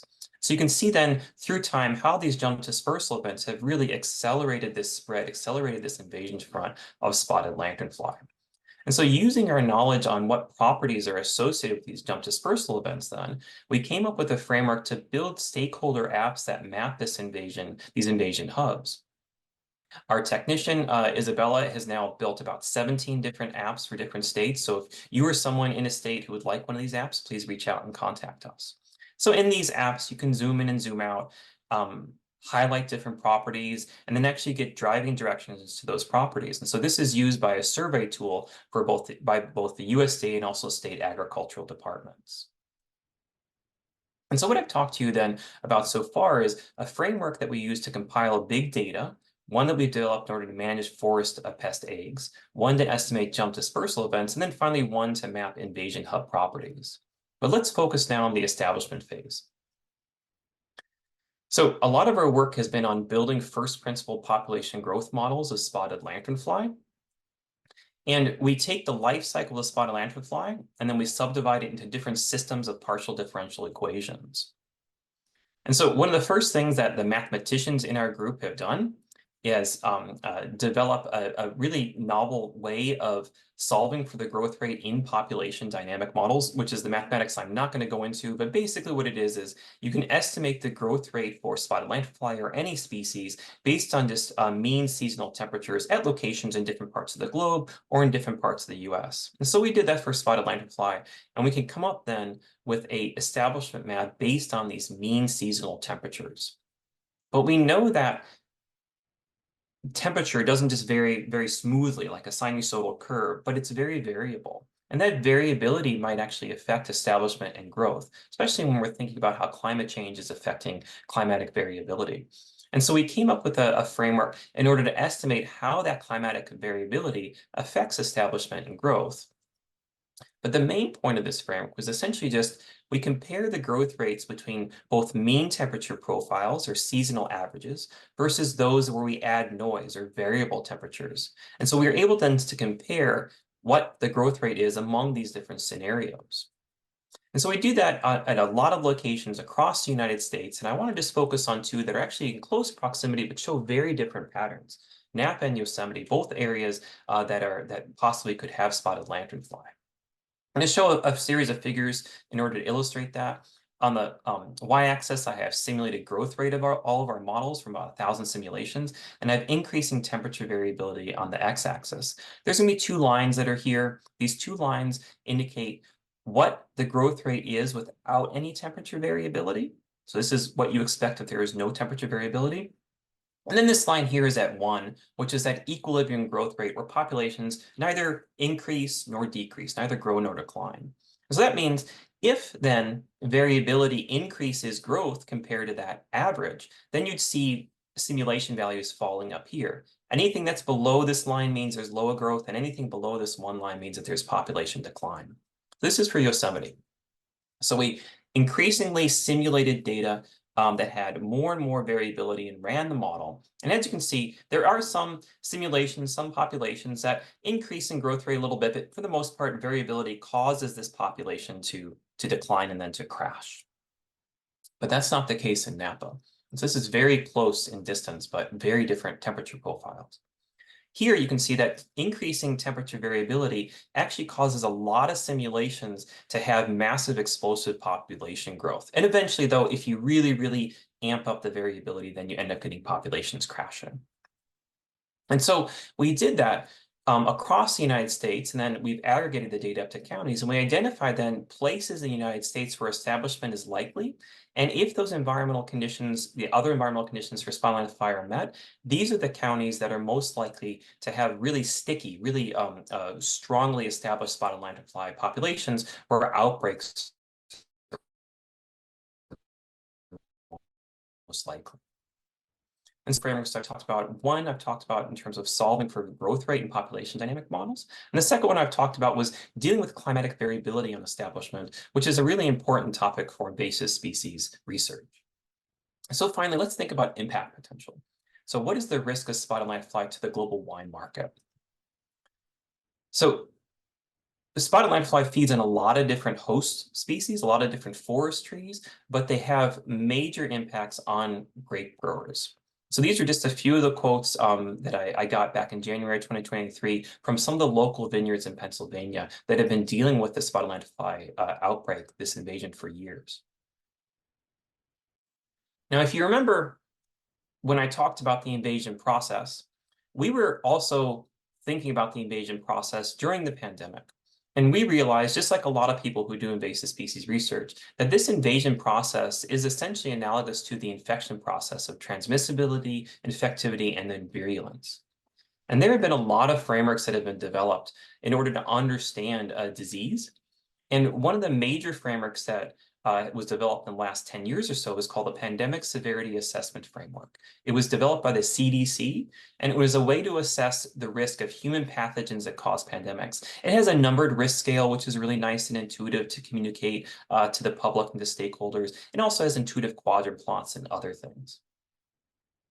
So this then allowed us, reading this, this research, then allowed us to come up with the concept of pan-invasive species, which are regional pests that become globally invasive species, but then they disrupt global markets, just like how a pandemic-causing pathogen disrupts global markets. And so we developed then the Pan-Invasion Severity Assessment Framework, where we adapted the Pandemic Severity Assessment Framework to invasion process theory. I won't go through all the steps here. I'll just give you the highlights of it.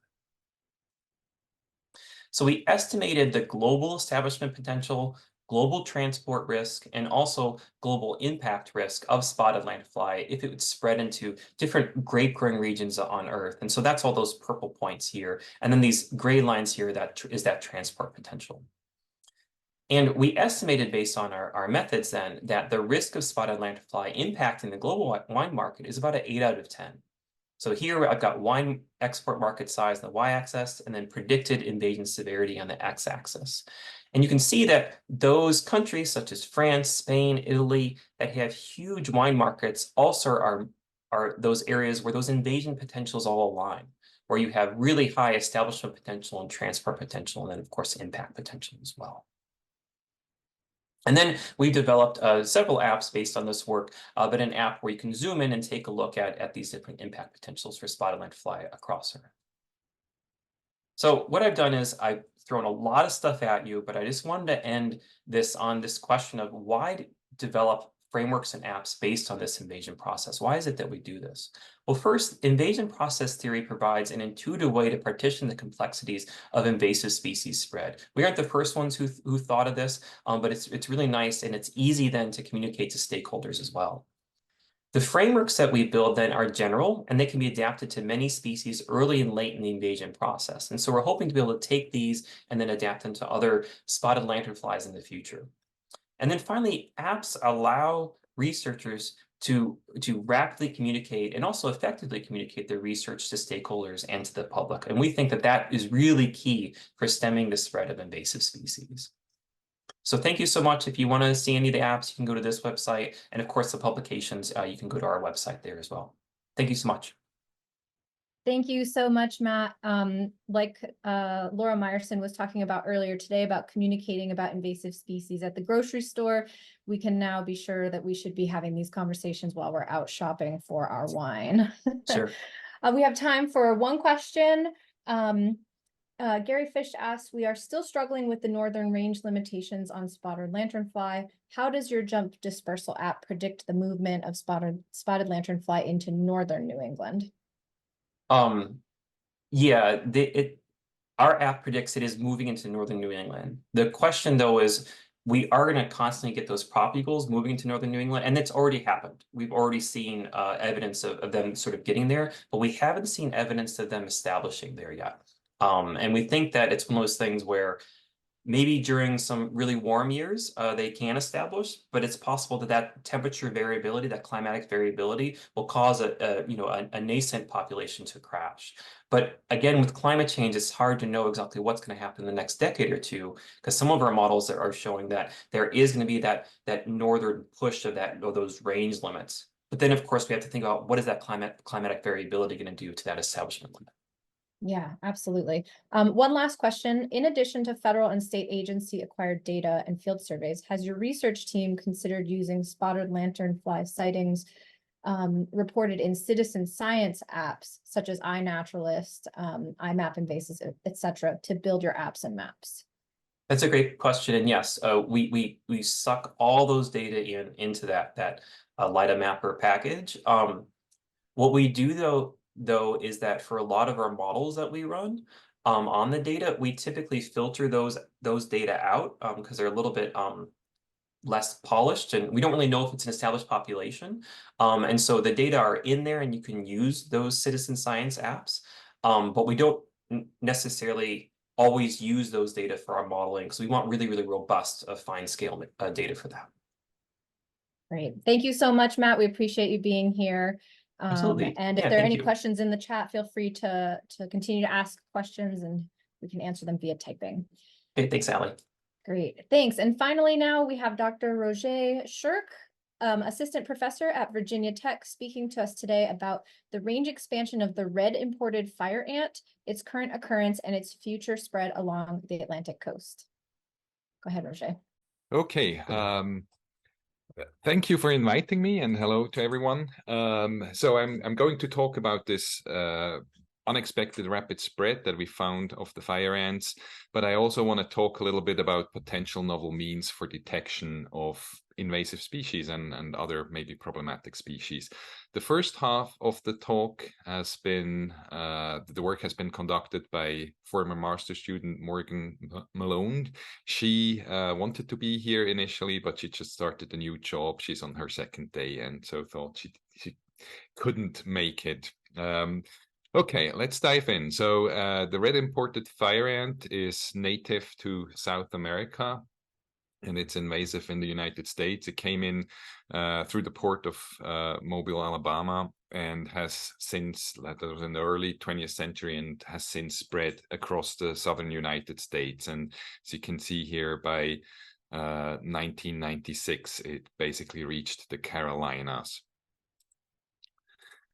Where it does spread here in the introduced range, it favors disturbed sites, and so it's kind of problematic for humans, for livestock, for machinery in agriculture. And it's estimated, or it was estimated in 2006, that it causes about a $6 billion price tag annually. So it's a fairly problematic species. And yeah, so when I came in 2016 from Switzerland to the United States to start my position at Virginia Tech, there was just this recent push again from North Carolina into Virginia of these ants. And I thought it might be a promising study system to work in. And so I had my first master student, Morgan Malone, do systematic road surveys to basically get a lay of the land of this invasion. But we also used opportunistic data from VDACS, the Virginia Department of Agriculture and Consumer Services, the Virginia Natural History Museum, iNaturalist, and Master Naturalist helped collect this data. And to anchor this work, we compared what we found to a published model of spread.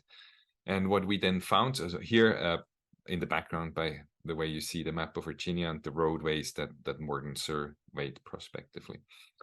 What she found then is that the spread of the fire ants has been unexpectedly fast in Virginia.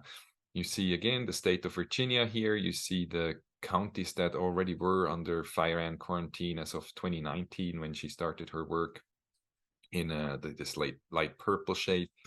And you also see the counties where the ants have been found that are outside the quarantine in the orange shade.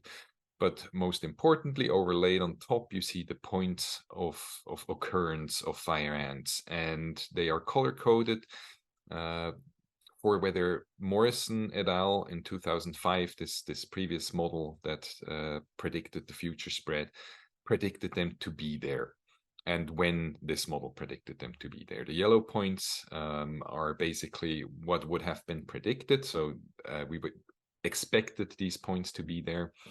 Whereas the orange points, for these points, you would expect the ants to be there in the 2040s, and then the red points, we would have expected them to only arrive in the 2080s. So you can see that the spread has been rather more quick than the model predicted.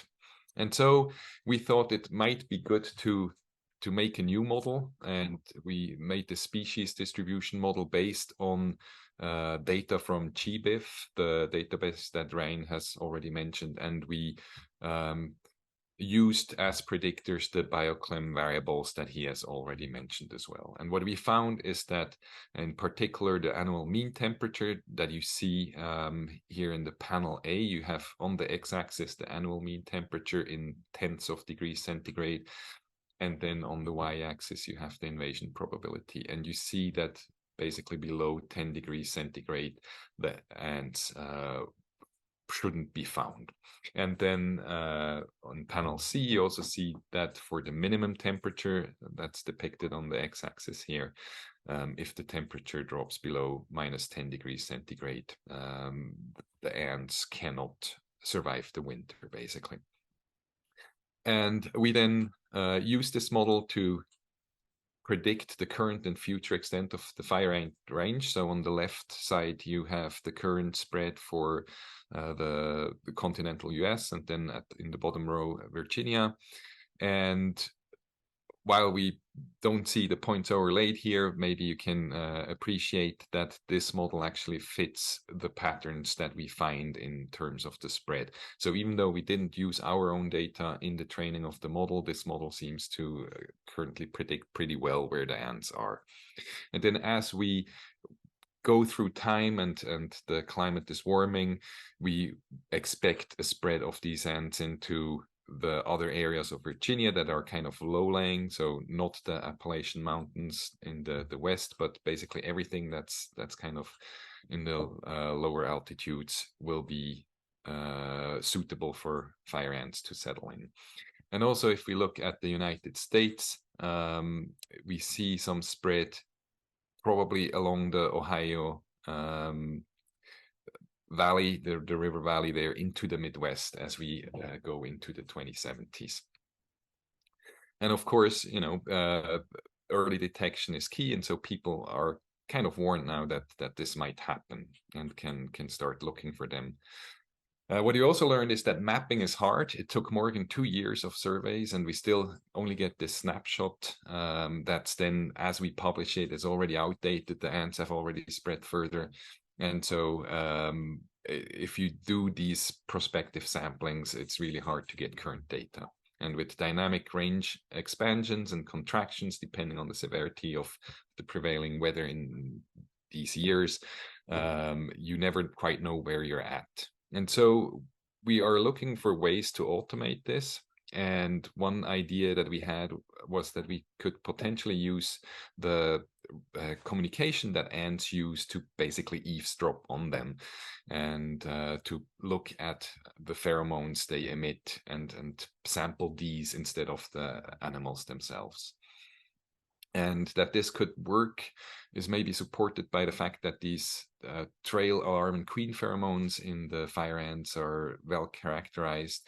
And we know that other organisms can actually sniff them out, like decapitating flies can detect them and home in on them. And canines have been trained to find fire ants. And so can we use them to eavesdrop on them as well?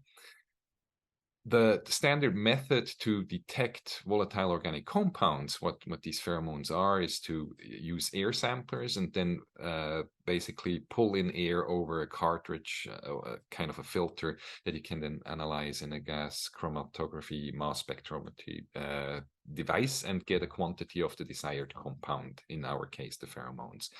The problem here is that this produces a time-integrated signal. So if you want to map something, so say you run a transect over an area that you want to map, you don't exactly know where you have picked up a particular chemical compound.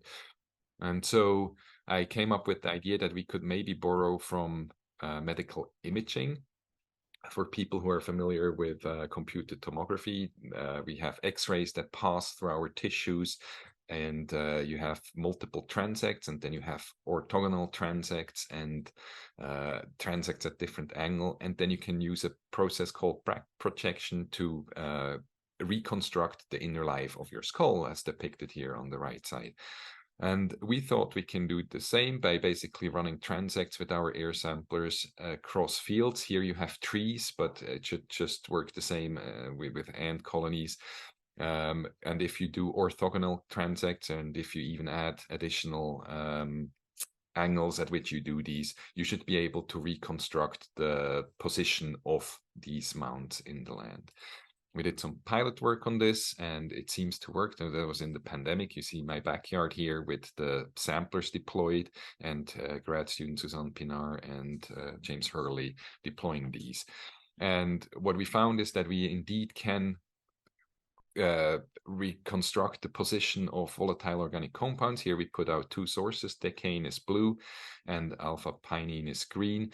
And when we ran these transects, we could recover the location of these with back projection. You also see that the wind direction that's given here will have an influence on where you pick up these pheromones or these volatiles, but it seems to work. And then in an additional model that we made, individual-based model, we also saw that this mapping of pheromones could work.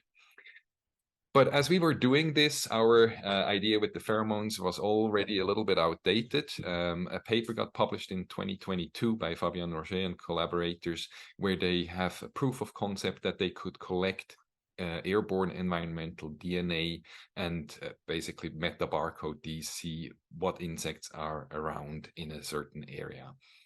And so we thought, well, that might be much better that we, instead of trying to look for these pheromones, we basically just sample the soup of cellular debris that's all around us, and then we can say where what animals are. And our samplers indeed were able to pick up eDNA from a mining bee. And so this is our little proof of concept. So you see filter 4 here has a signal where we picked up eDNA in our samplers. And we took this a step further in the lab, where we collected eDNA from a group of grain beetle Tenebrium molitor. And what we found is that the further away we put the samplers from these beetles, the less DNA we collect. So you see the distance here on the x-axis and the yield of eDNA recovered on the y-axis. And there is this negative correlation, which is kind of a prerequisite for eventual mapping in space. And so we did this first baby step here as well, where we mapped these beetles in a lab situation, where we ran the samplers in these orthogonal transects. You see the yellow star, that's where the beetles were located, and we ran the transects across the room from two directions. And what we found is that we recovered the most DNA here in that darker purple spot, which is downstream from an air conditioning unit that blasted full on that day because it was fairly hot. So again, we basically can recover the locations, counting for wind using these samplers. So conclusions for the talk: fire ants were expanding faster than predicted 20 years ago. We could potentially map pheromones using air samplers and back projection, but we now think that it's better to use eDNA, and we have shown in a proof of concept study that we indeed can map arthropod DNA using back projection. And these devices are lightweight, so we can potentially automate this by mounting these on autonomous vehicles, and could then use them to detect invasive species potentially way earlier than going out and monitoring in traditional ways. With that, I take questions, and if you want to contact me afterwards, here is my contact information.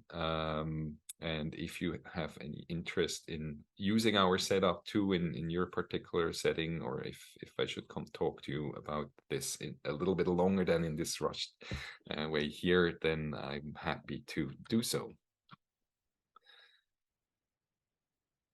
Great. Thank you so much, Roger. Any questions from our audience?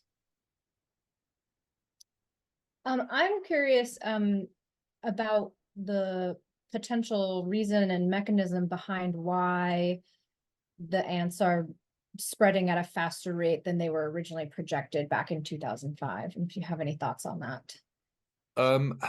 So the answer, the simple answer is I don't know.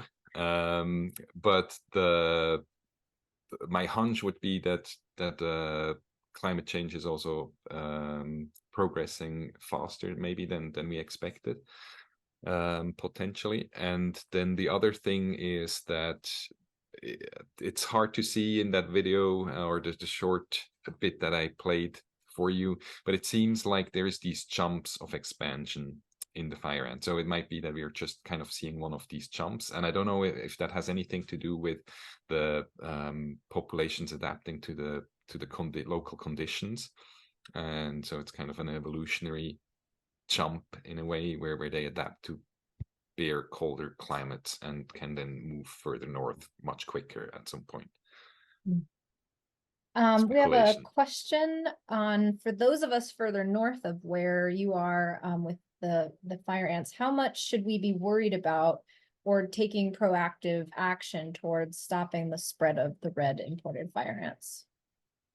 So I'm not sure at this point if it can really be stopped. I think it could be slowed if you have good early detection, but they are probably here to stay, and that's kind of the purpose of these quarantines.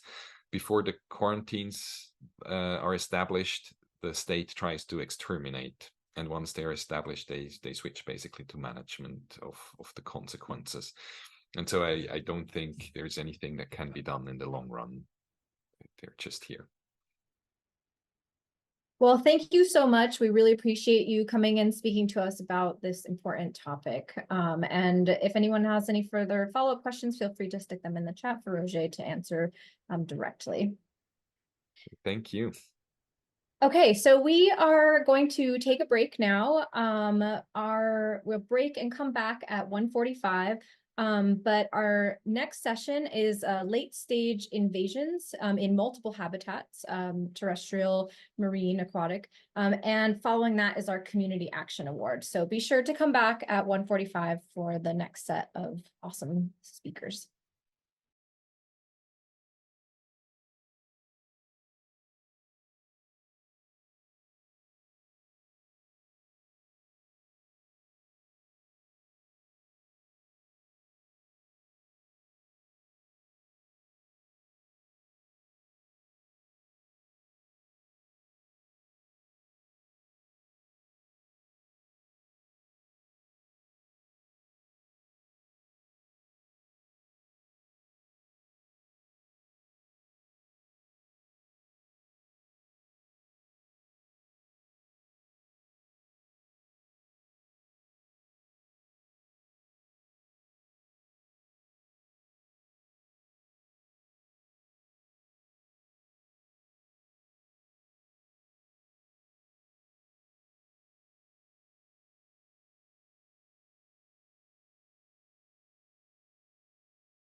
Okay, welcome back. Welcome back.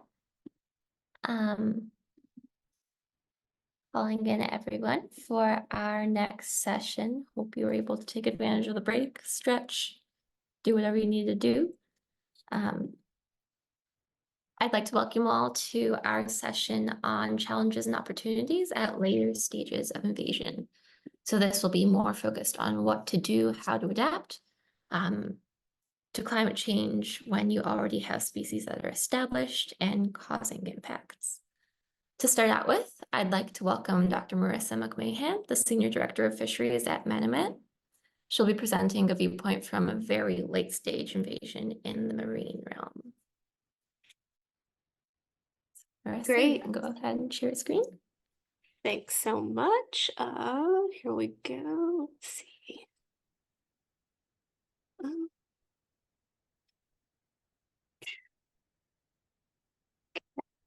Can you see that? No. We can see you. Can you see my screen? Yes. Okay, great. Hang on 1 second. I'm just putting it into slideshow. Okay, can you see that? Perfect. All right. Awesome. Thank you so much. Yeah, so I am going to be talking about the invasive European green crab, specifically focused on the east coast of the US. And in a few talks from now, you'll hear a little bit more about the west coast of the US and the invasion there.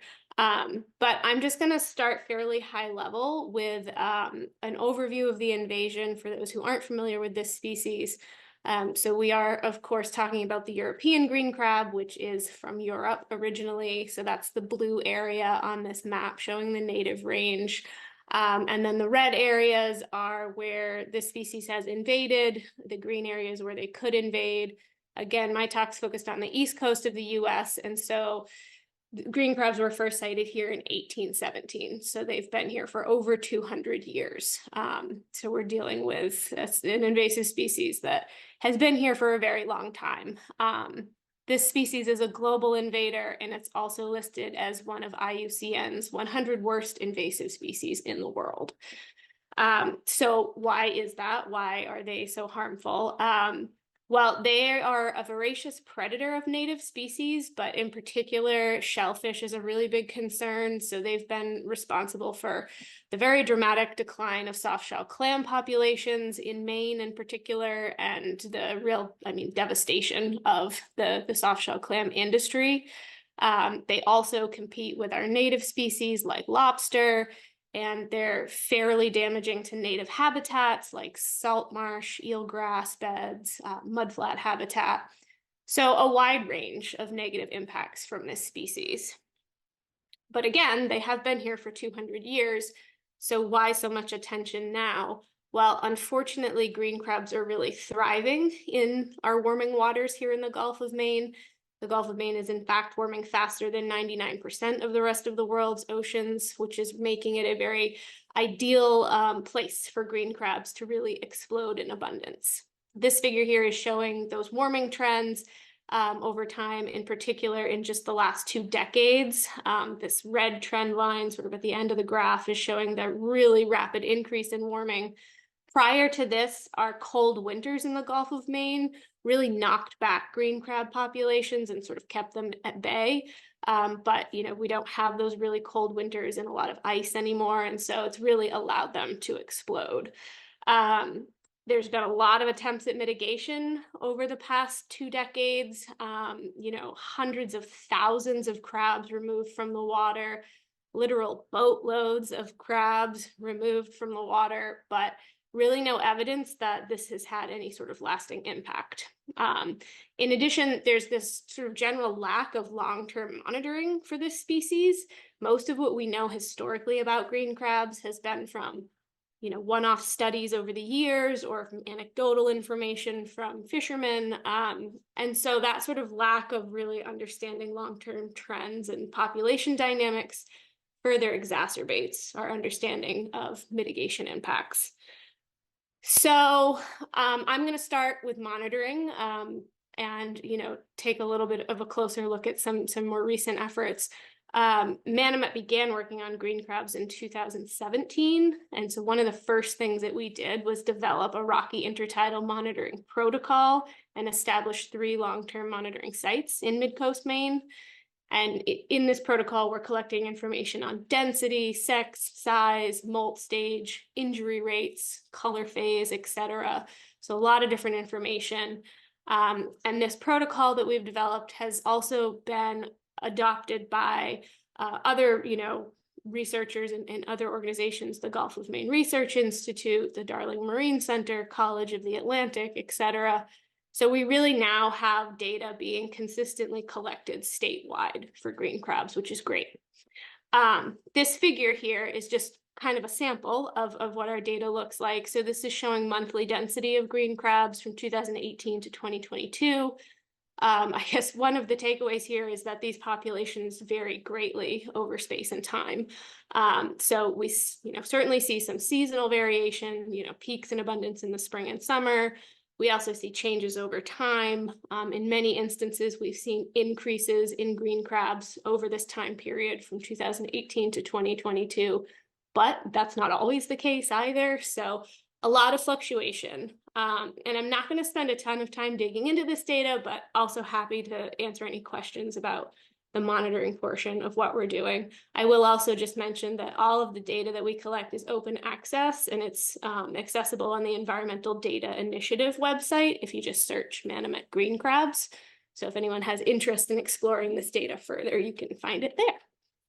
So, moving into sort of more of the adaptation part of what I'm talking about today, we've reached a point where mitigation really isn't an option. And so we're faced with, how do we learn to live with this species? And so this, if you can't beat them, eat them strategy is certainly not a new concept, especially for invasive species, but we actually found it really interesting that there were fisheries and markets that existed for green crabs in their native range that no one had really ever attempted to adapt here in the US. So in particular, the most lucrative fishery is the softshell green crab fishery in Venice, Italy, where the fishers there are making anywhere from $30 to $50 a pound for their softshell crab product. So this also is, in this particular instance, the Mediterranean green crab, which is very, very similar to the European green crab, but is actually a different species. So before I talk a little bit more about this fishery development work, I again just want to stress that this is not mitigation. This is about finding a use for this species that benefits fishermen and communities and local businesses. So we set up several exchange programs as sort of the first step to trying to develop a fishery for green crabs here in the US. We had US fishermen went to Venice. We had Venetian fishermen that came here. The entire fishery hinges upon recognizing pre-molt green crabs, so the crabs that are about to shed their shell and become soft. And so that was the main thing that we were learning from these Venetian fishers. And this is where I always like to stress that despite the fact that the green crab has been in the US for over 200 years, we had never learned how to identify pre-molts until these Italian fishermen taught us how to do it. So that was a really important part of this development effort. And this is also where monitoring data became incredibly important because we needed to know when and where these crabs were molting. So we used the monitoring to inform the fishery development. And in case anyone's interested, the males tend to show synchronized molting in the spring and the females tend to molt more randomly over the course of the summer and fall. So that was our first, indication of when fishing seasons might start to develop. The next thing we did were some cage experiments to see how good we were at identifying these pre-molt crabs. We lovingly refer to these as green crab condos, these cages here. And there's a picture on the bottom left there of a crab molting. So it turns out that over the course of the 2 years that we worked with these Venetian fishermen and learned how to do this identification of pre-molts, we got pretty good at it and ended up, at an 80% or more success rate of identifying pre-molt crabs, holding them through the molt cycle, and producing a softshell product.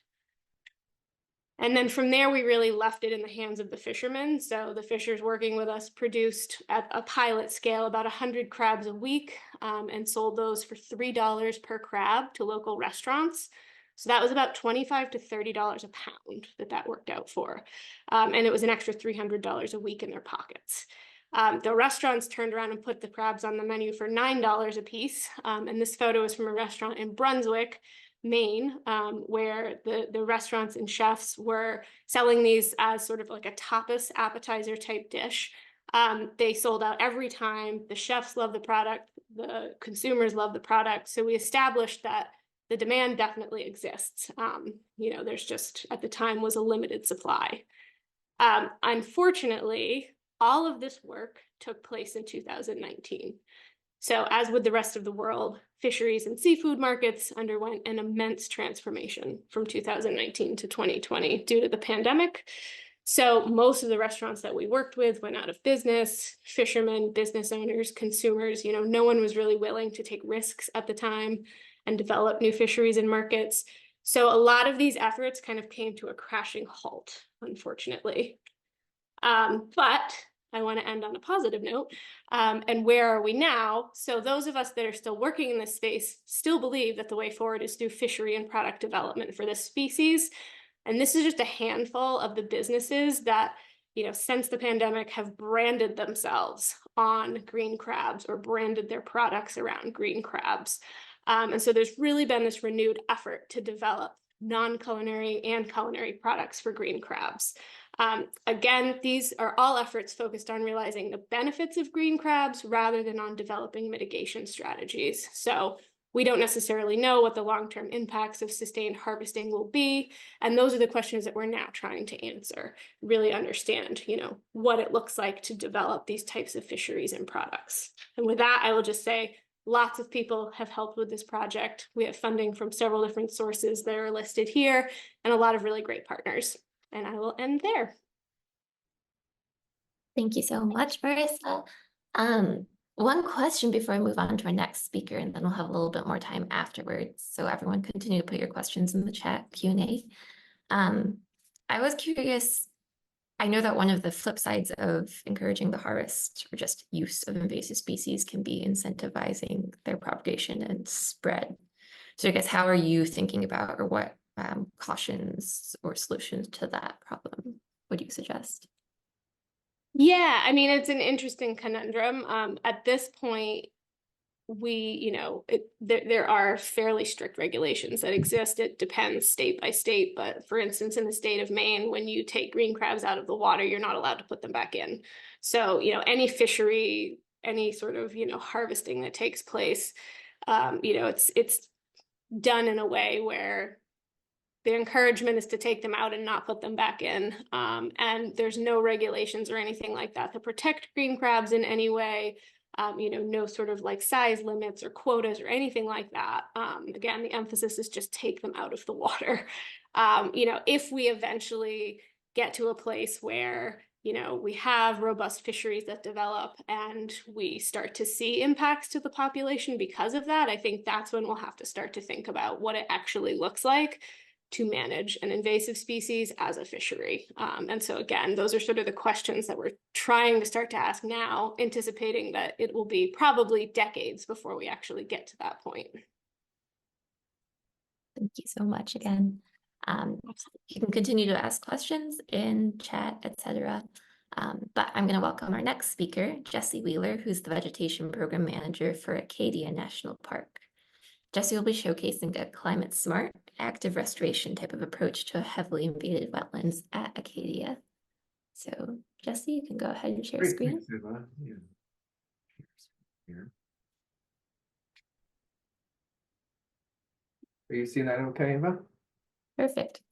All right, thanks. Yeah, thanks for that introduction. So I'm going to stick in with Maine here, moving into sort of some more terrestrial systems. And I'm going to give you an introduction on how we, the National Park Service at Acadia National Park, are looking at late-stage invasions of wetland shrub and what we're doing to restore native plants to this area and how we're going to test a few approaches.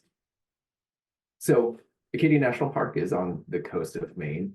And what's kind of interesting about this location of the world is that we fall in an area where we are at the northern range limits of some species, and we're at the southern range limits of some species, and there's some overlap there. In particular, a lot of our tree species. And I would say that forests and wetlands are some of our most significant natural resources in natural communities in Acadia National Park. And that's what we're managing for, right? And we want to maintain ecosystem function over time, and the National Park Service is recognizing that environmental change, is part of that, and we need to anticipate and manage through change, including climate change, a lot of these systems here. And so more information from Maine's Climate Future Report from 2020, just to look at locally where we are here.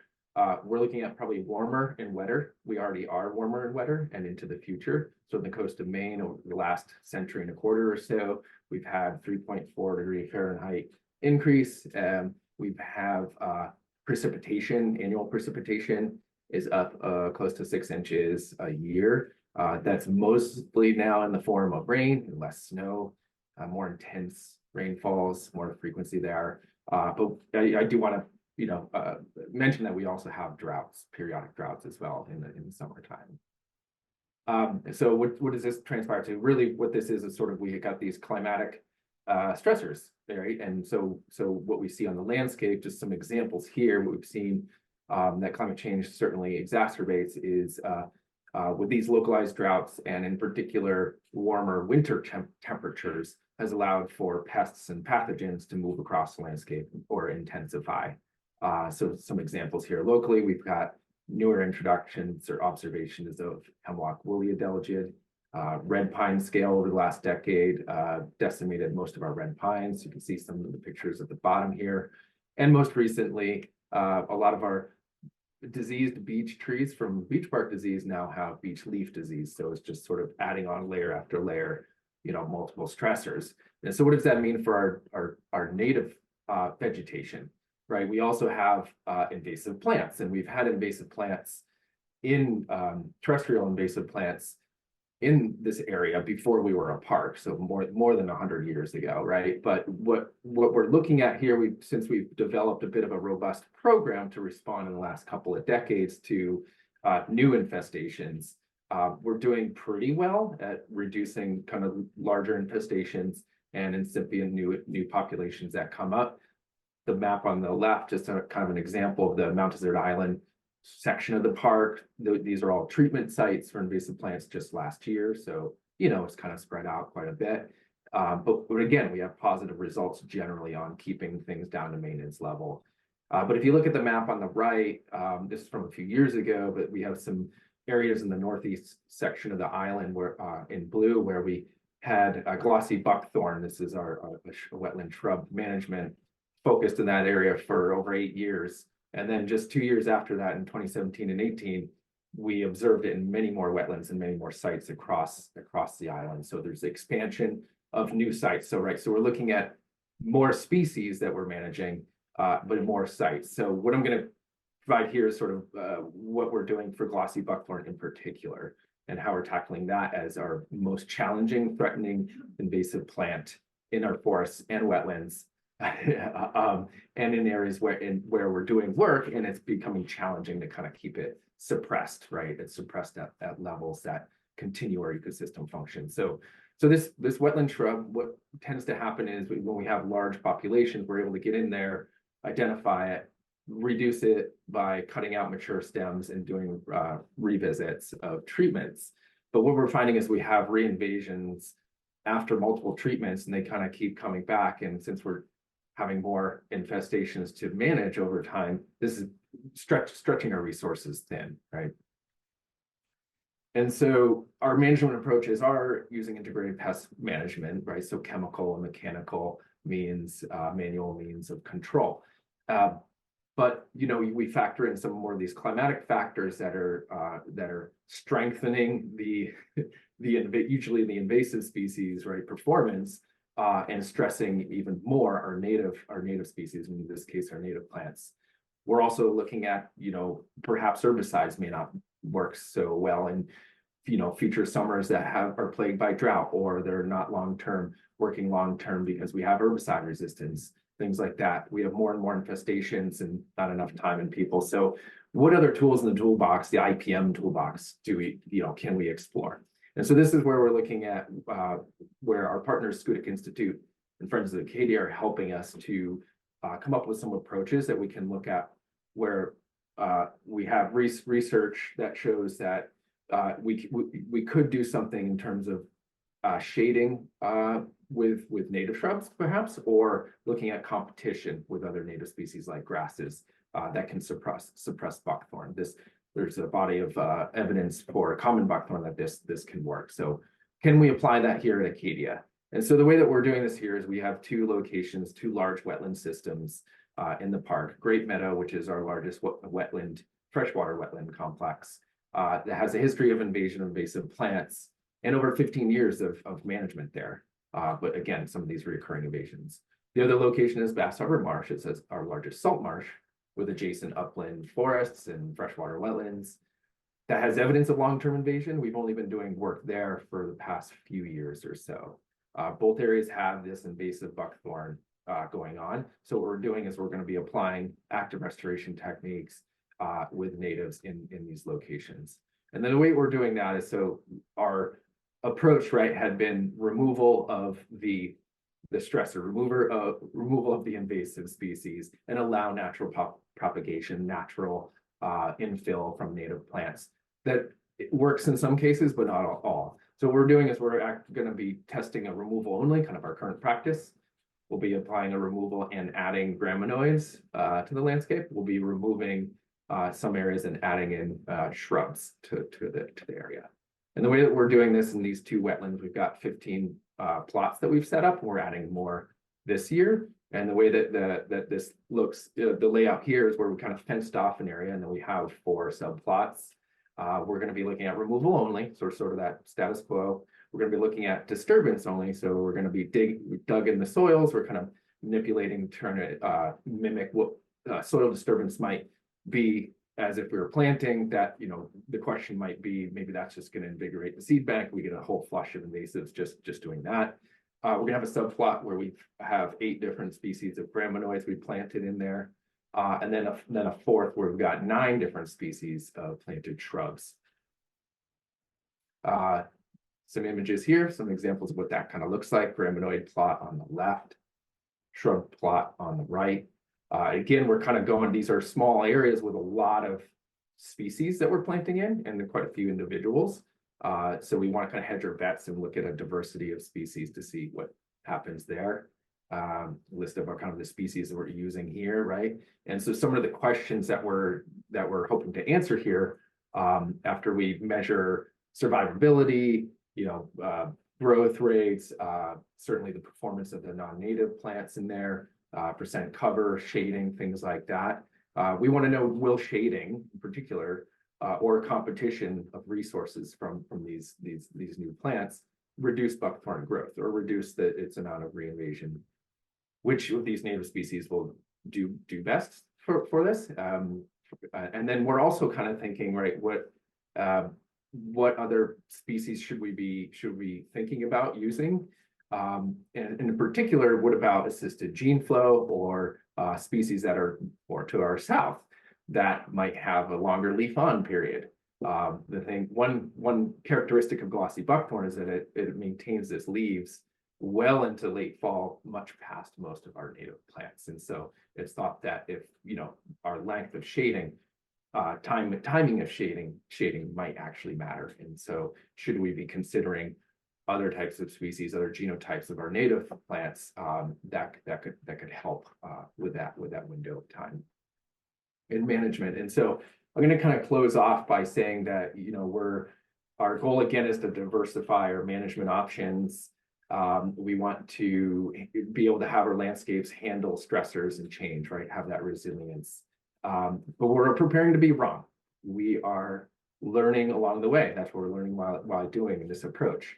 And we're getting help from others. And this might also include asking our communities for assistance, whether that's early detection of these invasive plants. It could be removing invasives on their own in their own property.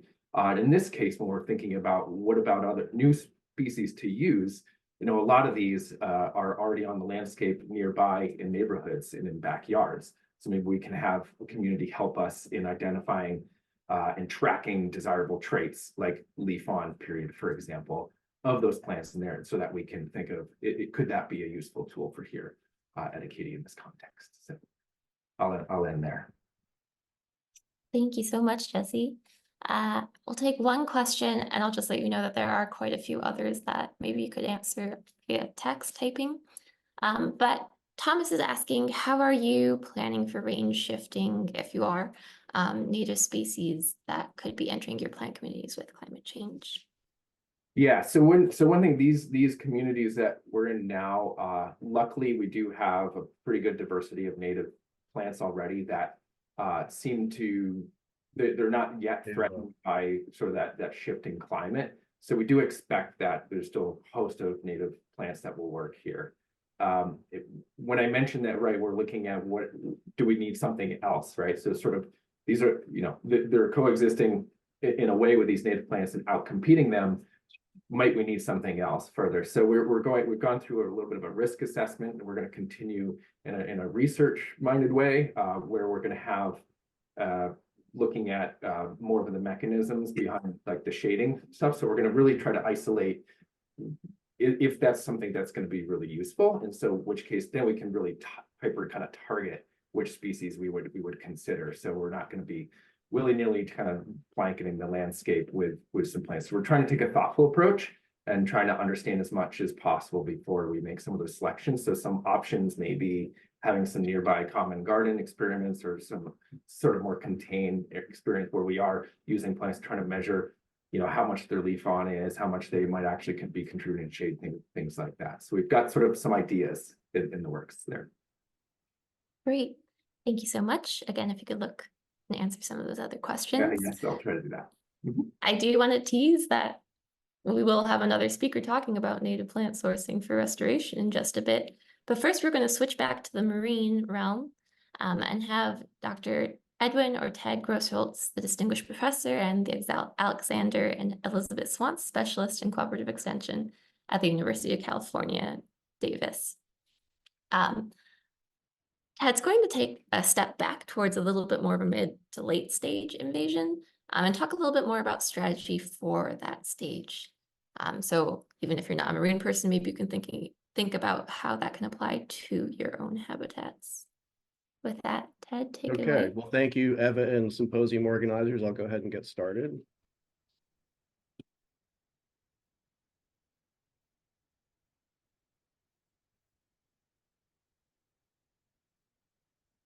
Of course, it covered up my screen.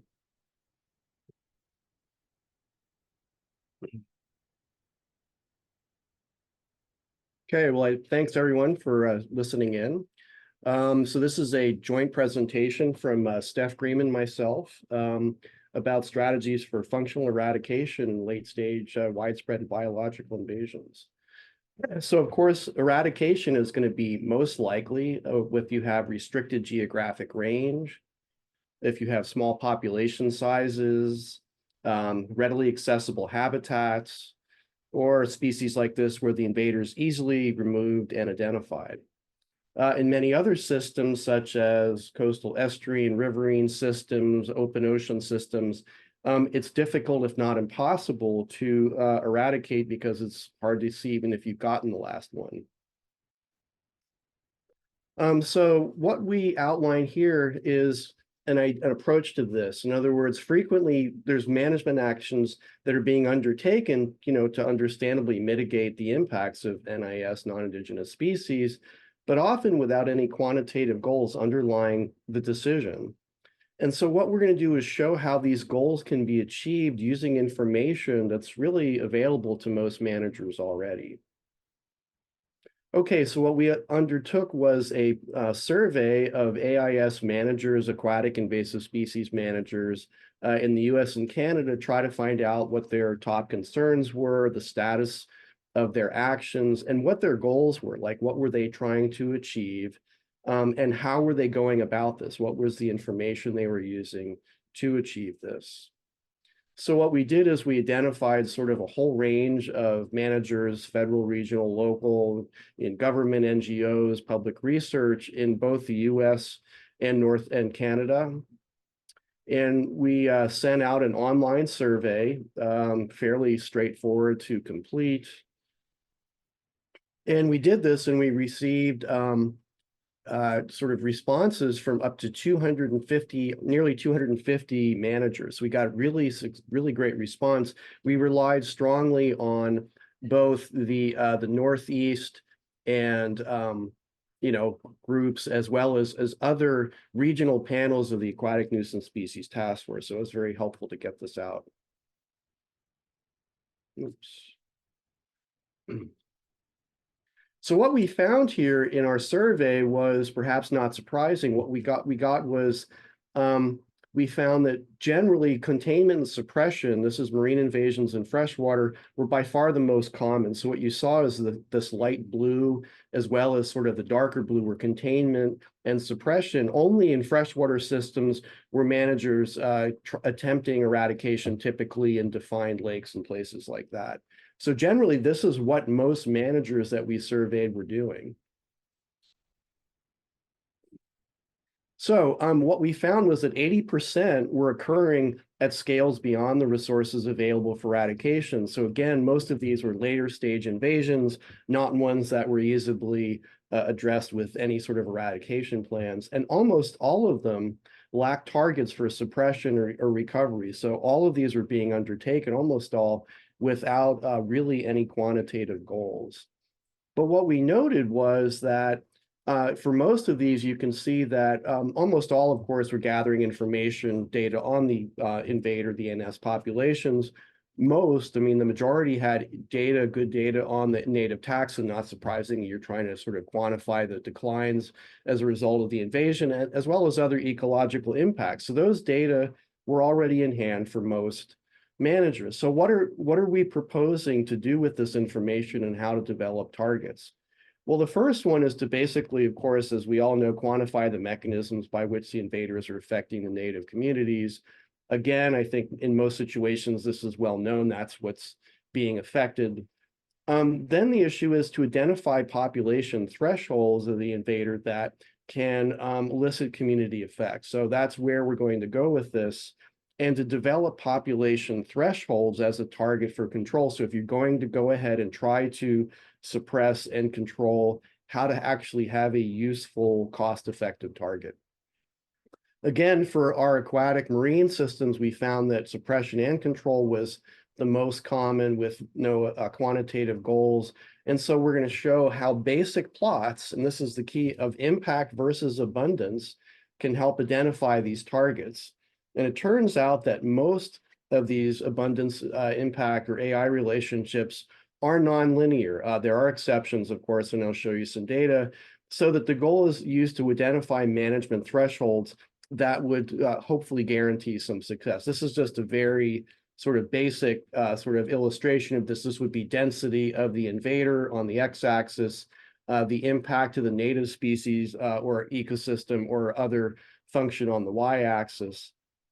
Luckily, Bethany Bradley, who's on this call and can probably discuss this in better detail, showed that in many cases, and certainly in the case of consumers, this is a very general result. These are data taken from well over 1,200 studies across many systems globally. So it's a very robust result. Here you can see the density, increasing density of invaders on x-axis, native responses on y-axis, and this nonlinear relationship tends to be very general for consumers, less so for different trophic levels. It's also very general for marine systems, it turns out. Okay, so enter marine invader. So this is the green crab, the European green crab, which has established populations on 5 continental coastlines, very successful. It's a big impacts on native species. $20 million typically in annual fisheries losses still on the East Coast. It is amongst the 100 worst invaders, as Marissa pointed out. So thank you for helping me with the introduction to the green crab. I do note on the West Coast in Washington and British Columbia, it's still spreading. It's actually now in Southeast Alaska. A number of both Washington and for Native communities and Canadian First Nations are spending quite a bit. The state of Washington's spending $7 million a year on this. And as interestingly, the Washington folks are starting to use our approach for this. So this is very much an active spreading invasion on the West Coast. So what we did here was simply take the abundance of our invader, the European green crab. CPUE is just catch per unit effort. It's a relative estimate of density. Shellfish biomass, these are actually for commercial species, a number of different data. And you can see there again is this nonlinear relationship. So the point is fish the green crab down to remove it down to this sort of 10 to 20 CPUE area and stop there. You don't need to go much below that because that's your best bang for the buck.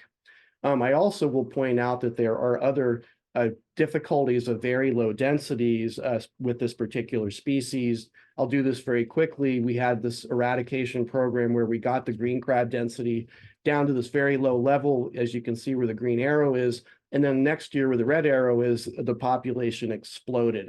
You can read about this. I don't have time to discuss it. But with species that are very fecund and have strong adult juvenile interactions, you risk this overcompensatory reproduction. So that's perhaps another reason not to try to fish down, not to try to get every last one, because you can run into this. So here you can see our data replotted for green crabs. So again, this is this 10 to 20 CPUE targets, the density.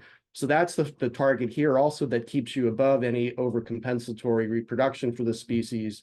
But we can do this for the rusty crayfish and lionfish, which we did in our publication. But again, these data can be done for lots of other species. Okay, well, what about? So yes, it's prohibitively expensive to get the last one in many systems. And again, even if eradication's achieved, the vector may still be there. So there may be the same or related invaders returning later. We saw this with Caulerpa in California. One species was eradicated, and 15 years later, we have another one. Attempts to eradicate these highly fecund species can produce overcompensatory reproduction. That's probably not common, but can still be a risk. Functional eradication, yes, it's very resource intensive. It's a viable strategy only in high priority sites where you have the resources, parks, MPAs, place where there's valuable fisheries, maybe recovery sites. However, community scientists and volunteers can help provide capacity. We've been using this in California also. And so removal may not be required every year. Okay, so basically this is the conclusion, ecological and cost-effective targets require this information, and we need to be able to do this. They can be developed using data that managers already have, and in many cases, perhaps most, these nonlinear relations suggest reasonable thresholds to be cost-effective and allows coordination across groups. Okay, so I'm going to stop there and thank lots of folks and thank our funding sources, and we'll be willing to take questions as well too if there's time. Thank you. Okay, and I'll stop sharing. Thank you so much, Ted. We can also put your contact information back in the chat if that would help people get a hold of you. Oh my gosh, I think there's so much there that could be so widely applicable. I wonder if you have perhaps recommendations for managers who are thinking about how to actually just think about and make those maybe connections to deciding where kind of in this impact abundance curve their own situations are falling. Yeah, I mean, I think that especially for consumers, I don't want to say you have to identify which species this is most likely to be beneficial. It's not going to work everywhere for all species, but especially consumers, perhaps in isolated populations, you'll find that you get the most bang for your buck early on. In other words, suddenly you start reducing the impacts to native species, it's cheaper, and it gets more and more expensive as you get down, to lower and lower densities of the invaders. So there on the curve, in other words, people need to plot the curve and see where the benefits would be greatest, with their own data. And again, all it requires is a relationship between, and obviously spatially explicit density of the invader and the impacts on the native species. So, yeah. Thank you so much. Please put any questions you have for Ted in the chat Q&A. We are going to move on to our final speaker for this session, who is Michael Piantadosi, the Director of Conservation for the Native Plant Trust. Michael will be talking to us about planning and preparation for restoration, native plant sourcing, and so kind of that other side to the work that Jesse was talking about on the prep side. Take it away, Michael. Thank you, Eva. Just one second.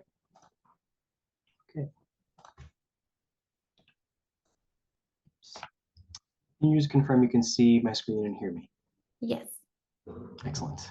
Okay, thank you again for inviting me to be here today, and for everybody at risk and everybody in attendance for sticking around today. A lot of really excellent talks and a lot of really incredible work.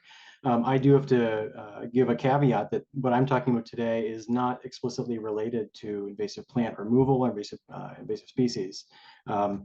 But it tends to be a solution among many to dealing with that long-term issue. And I'm definitely going to be focused a little bit on the Northeast of the United States, with mention of national programs that are certainly very similar. So I'm talking about native seed for habitat restoration and resiliency, and ultimately where to find seed, what's the resource, and what is Native Plant Trust and our colleagues doing to provide that resource.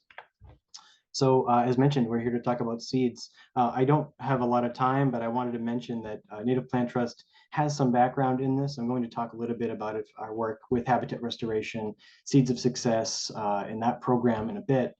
But I also felt like I have to mention, we have since 1990 run a seed bank, sub-zero temperatures, for storing rare and endangered plant species across the New England states through the New England Plant Conservation Program and the Plant Conservation Volunteer Program, both community science, seed banking, and monitoring efforts.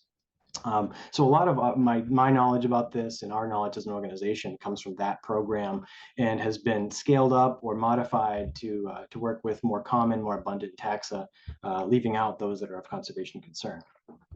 So what brought me here, what brought us to this project in general, there's been a surge in the demand for New England native plants, and more specifically requests for those of local ecotype or local genotype. Today, I'm going to use those terms interchangeably, knowing that they are not quite the same.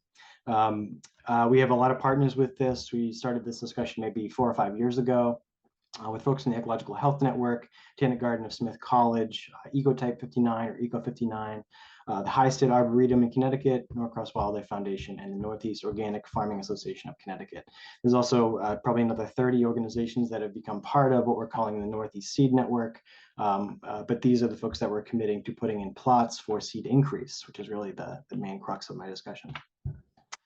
So we've been administering the Northeast Seed Network. We kicked this off in November of 2022, so it's still relatively young, supported in part by private foundation funding, as well as from the U.S. Fish and Wildlife Service in more recent years. We've been trying to expand from, I mentioned, these kind of smaller scale work we do with rare plants and seed banking to much larger seed processing infrastructure and facilities at our Western Massachusetts Nasami Farm Nursery.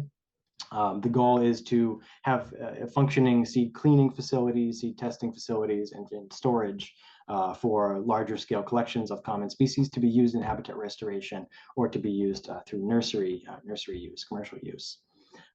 We are trying to build that right now as I speak to you.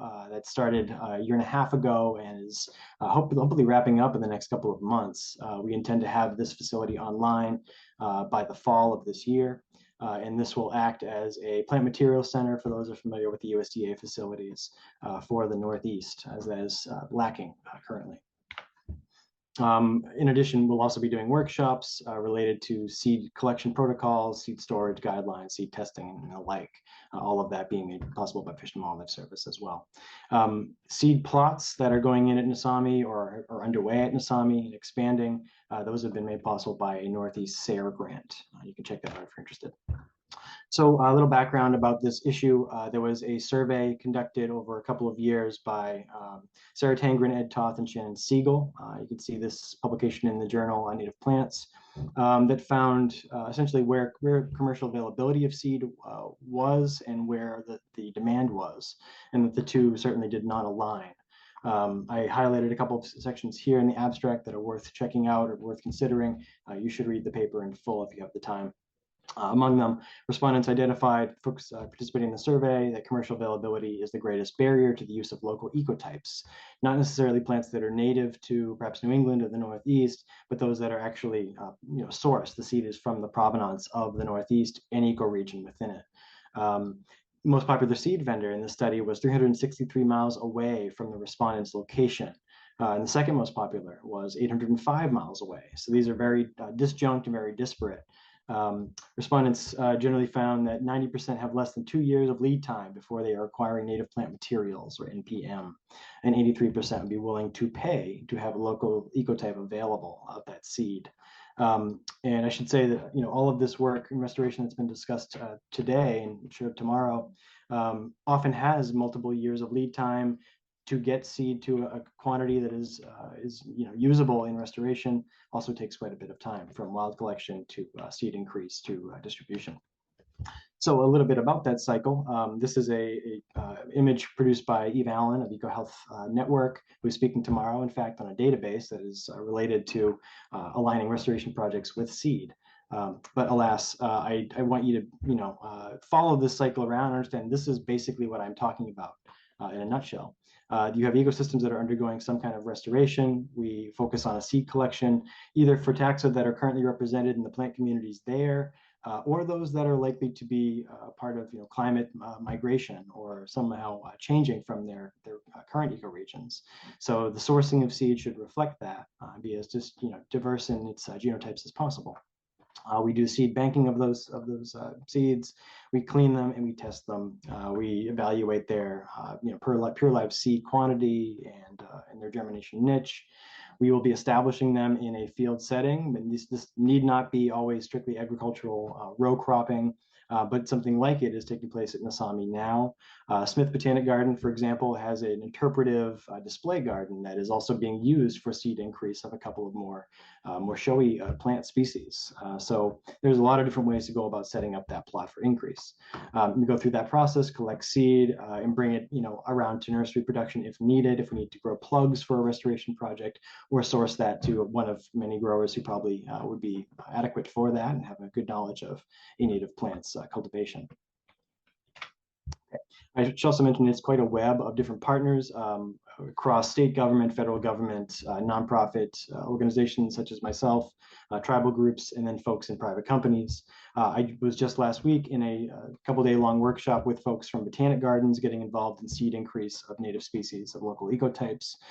So that particular intersection of botanic gardens between the public and native plants or plants in general is another crucial one that we're trying to strategize with. I want to reflect a little bit on the work I was in charge of at Native Plant Trust when it was New England Wildflower Society, working on the Seeds of Success project. This was work that was, Seeds of Success, for those that aren't familiar, is a Bureau of Land Management facilitated project. It is a program that started in the western states in response to rangeland restoration and wildfire restoration. In the east, it was quite a bit different, though we accomplished a lot in just a couple of years, specifically responding to damage through Hurricane Sandy and coastal and riparian ecosystems primarily. So all of these stats are from collections of native taxa from those general areas, or to supply to restoration projects in those kinds of systems. Excuse me. I should add that of the 12 major restoration projects we worked on, maybe 5 of them had an invasive plant removal component and requested seed specifically to combat that issue. This was really unique in the East because of the lack of publicly owned land that is available for these larger scale seed collections.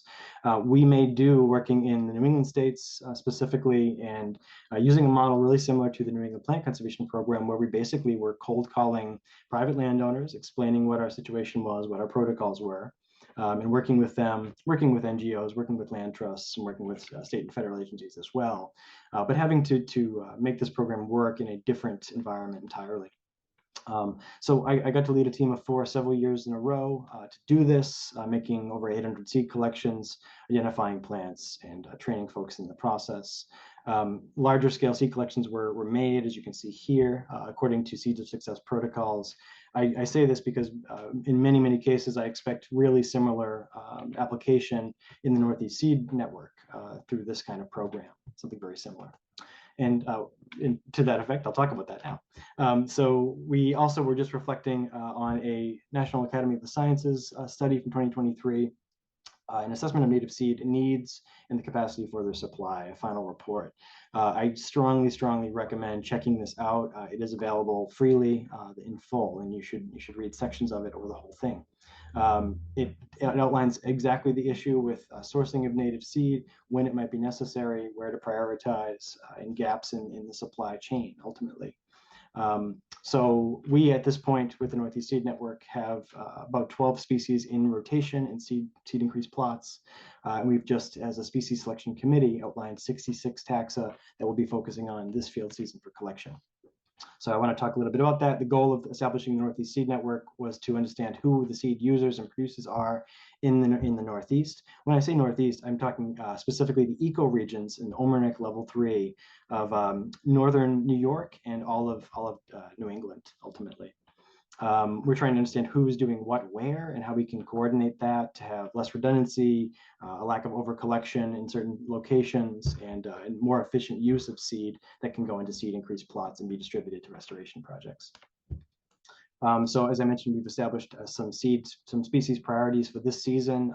This is still a relatively young program, and this will be the first season of concentrated seed collections from wild locations using Seeds of Success protocols.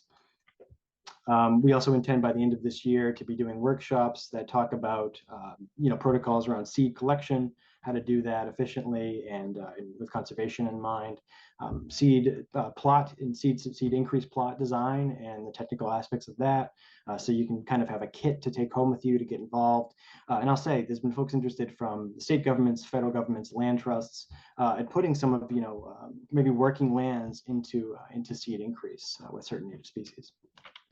We want to promote the understanding of what's going on at the federal level across DOT, the horticulture industry, and in commercial retail and the like.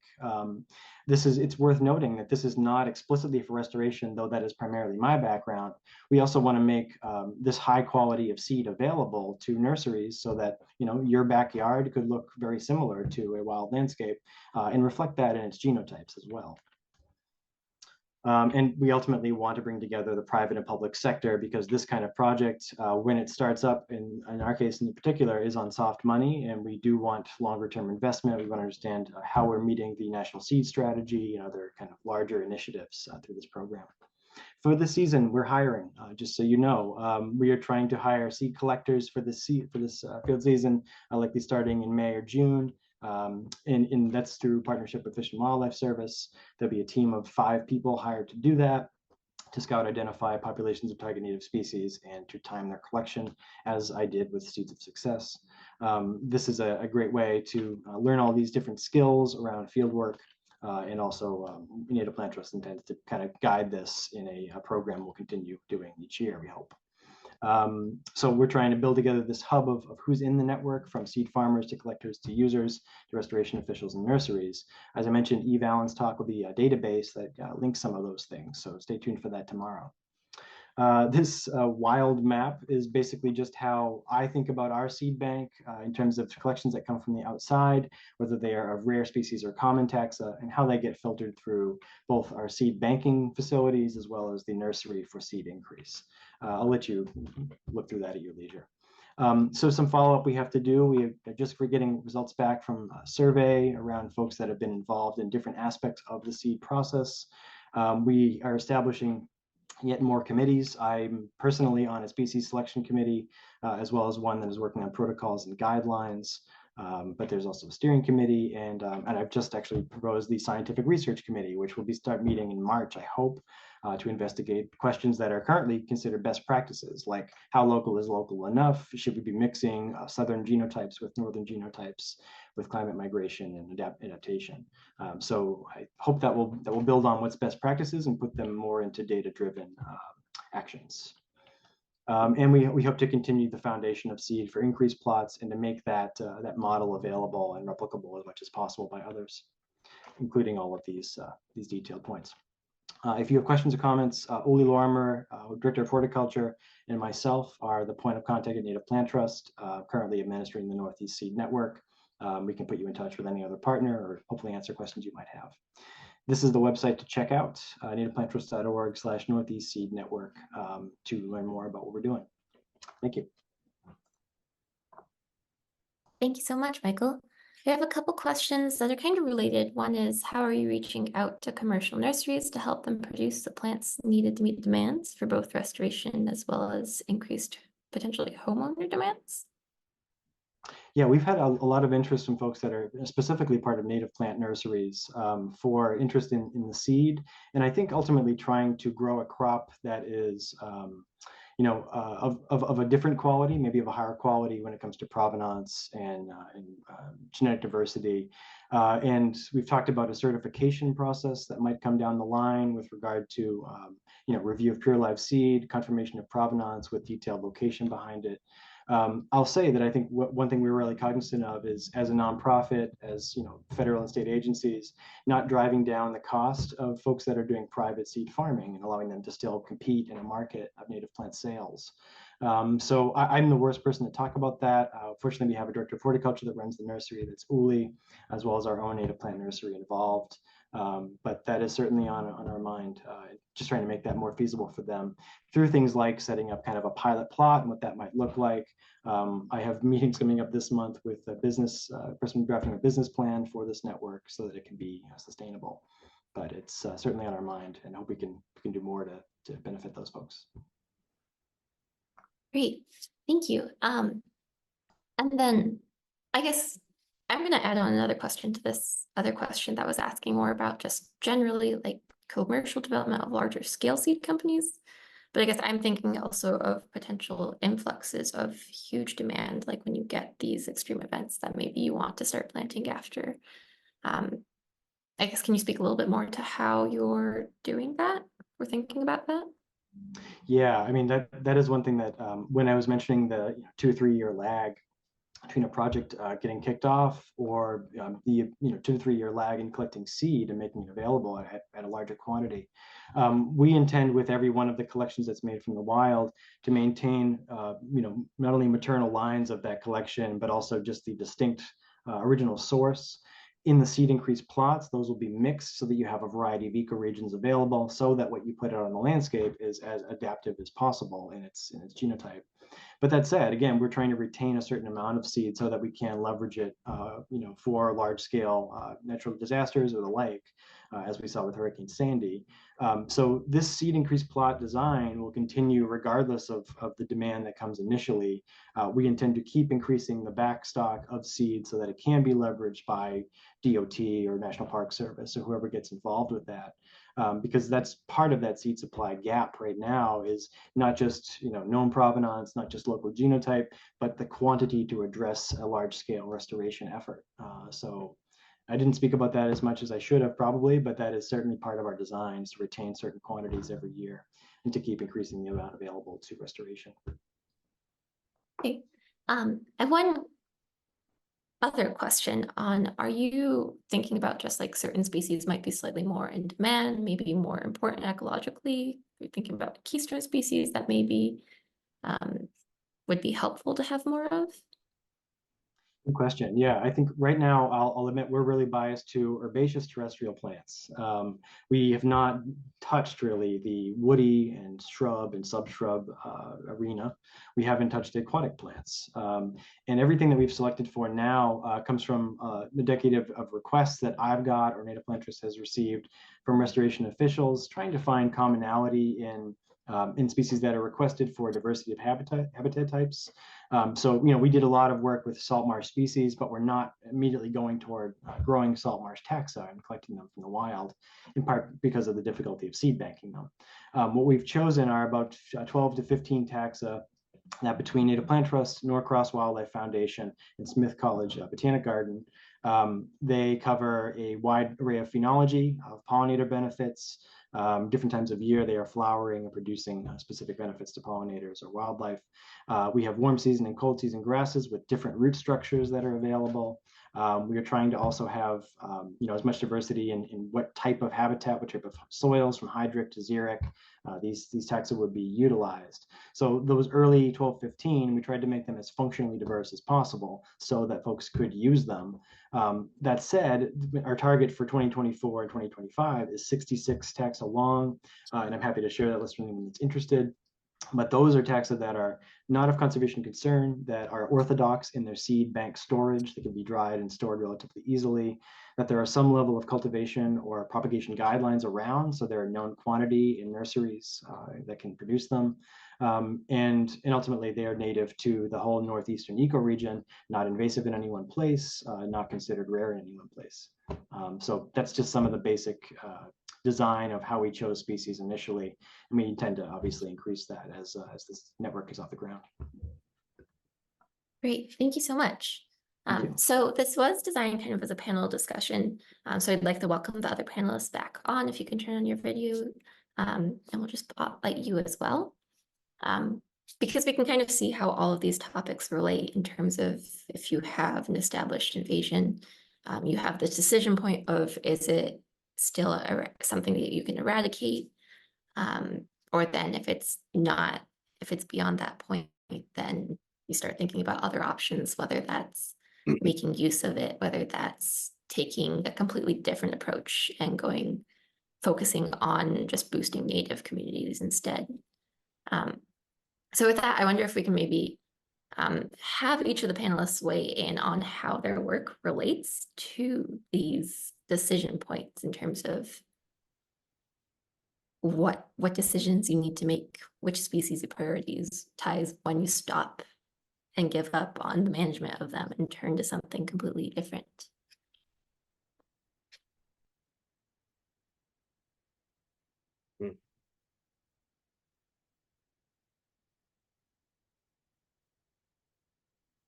And maybe, Jesse, since you're coming from more of the management standpoint, if you could start us off by just saying what kind of was in the decision framework for you when you made that decision to turn to more a restoration approach.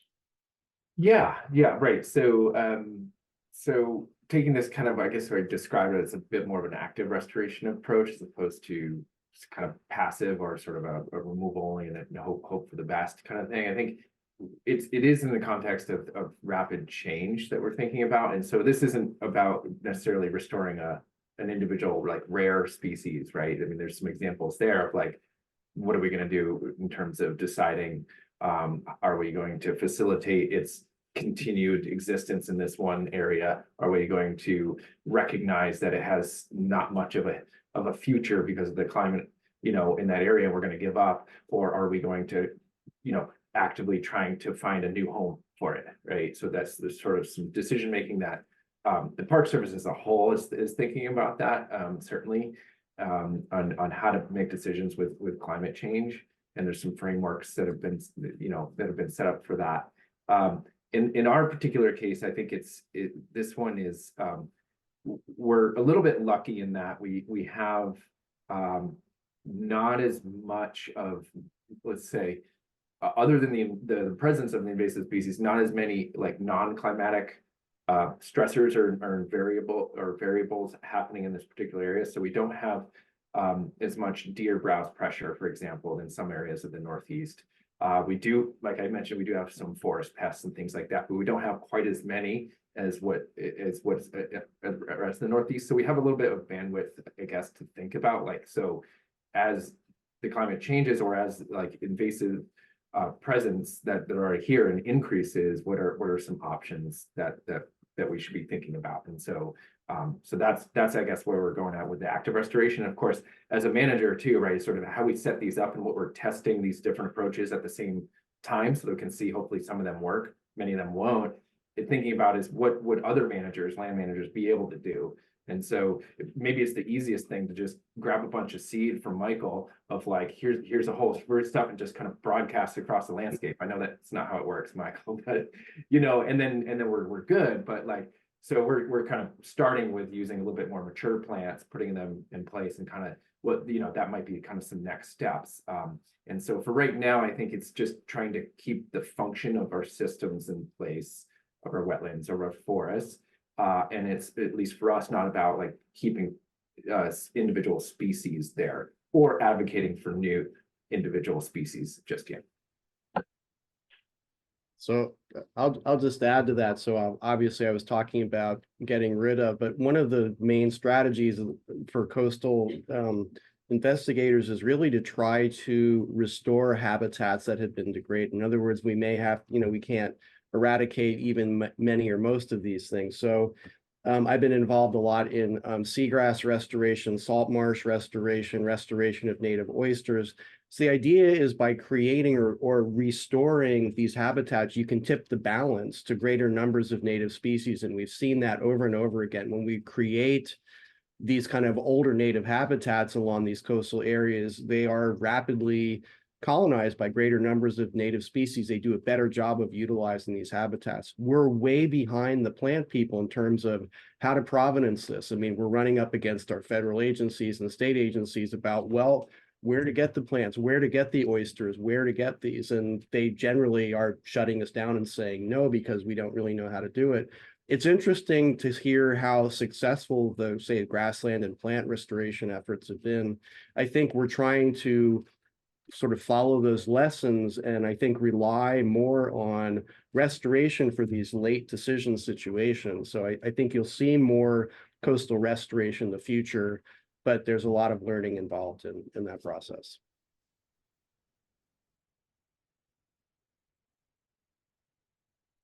I wonder then if Marissa, you could speak a little bit more to the, obviously with green crab in Gulf of Maine, that's had just big widespread impacts, and that's, way past the point of eradication. But I wonder if what's going on in the restoration realm for that as well, and if maybe this kind of creative use of and harvest of the crab is just one side of addressing it. Yeah, I mean, there's definitely a lot of restoration efforts. In particular, there's a lot of effort to protect native species from green crabs. So using, in particular for shellfish in the mudflats, like using netting and fencing to try to keep green crabs out so that the shellfish have a chance to actually grow and reproduce. In terms of, there's a lot of eelgrass restoration, salt marsh restoration, things like that. It's very difficult to keep green crabs out of these habitats because, as Ted mentioned, they're highly fecund, but they also have a larval dispersal phase. So they're just free floating in the water column, and it's very difficult to keep, larval crabs that are newly settling out of, even if you have a net, keep them out. So I think a lot of these efforts have just run up against like that being, a huge challenge and not necessarily being successful. One interesting thing, I think we're also in this phase where we're experiencing warming at such a rapid rate and change at such a rapid rate that, we might have green crabs exploding in abundance, but we also have all of these newly emerging species entering into the Gulf of Maine that we didn't used to have here. So blue crabs. 2 years ago, we didn't have blue crabs in Maine, and now we have a huge population of blue crabs. It happened that quickly. They are going to be a voracious predator of smaller crabs. So, things like that we're also trying to figure out, like, so how do you manage this newly emerging blue crab population? Do you, try to keep it as sort of, conserved population that people don't harvest in order to let it thrive so it can take out the green crabs? So, these are sort of some of the questions we're trying to think about as we're dealing with the change so rapidly in the course of just a few years, having, completely new species that we weren't dealing with, in the past. Thank you. And so kind of also thinking about, going to take Allie's question and turn it into looking at both terrestrial and marine habitats. And so we know that particularly for marine organisms, ocean and temperature warming can make them pretty vulnerable. And so wondering about what the viability of restoration as a long-lasting solution is in marine habitats. And also then thinking about just the role of restoration as a long-term solution in terrestrial habitats as well, for those of you who are from those. And just thinking about if it's not the only long-lasting solution, what other approaches might need to also be taken. I'm happy to jump in on this one. In particular, thinking about salt marsh habitat and the need in many cases to create more simply because of a rapid decline in the acreage of that habitat. And the services it provides. I know I've been involved with areas where Phragmites restoration has happened and outplanting events have been taken on, and Spartina plants have been sourced and grown out to plugs and replanted, and many of them have been successful, but they are extremely costly. And figuring out how to go about that without a 7-figure budget is really tricky, especially knowing how deeply rooted that plant is, how difficult it is to eradicate. I've heard of much less expensive projects that are actually doing thin layer deposition or otherwise and replanting into it with locally adapted Spartina or Spartina seeds from nearby, and similar for the other graminoids in the salt marsh. So in some cases, I think what is needed, if it is so dire of a situation, is to build more of that habitat if it's possible. And that's essentially what has been done in some cases with salt marshes on the East Coast. And to mixed success, I'm sure, but I've seen it work quite well. Thinking about Statuesque Point National Wildlife Refuge in Rhode Island is a great example of that for those that are familiar.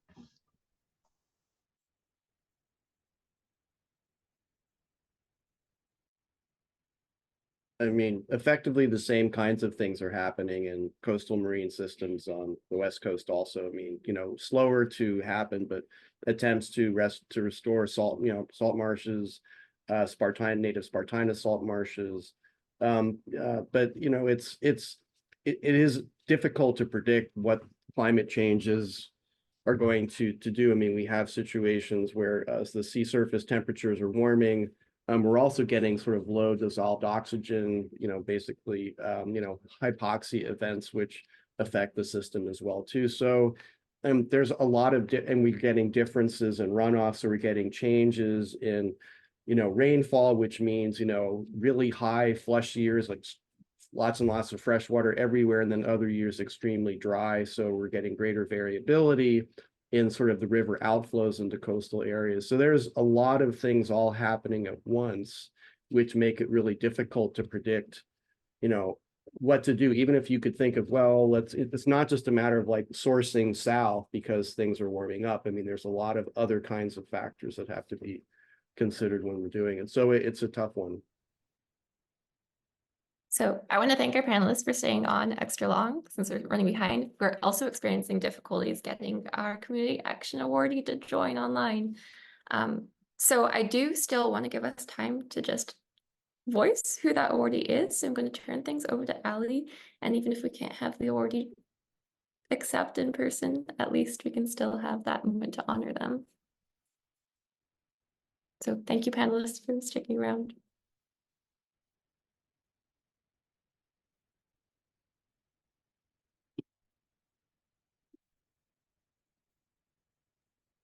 Okay, thanks, Ava. All right, let me share my screen.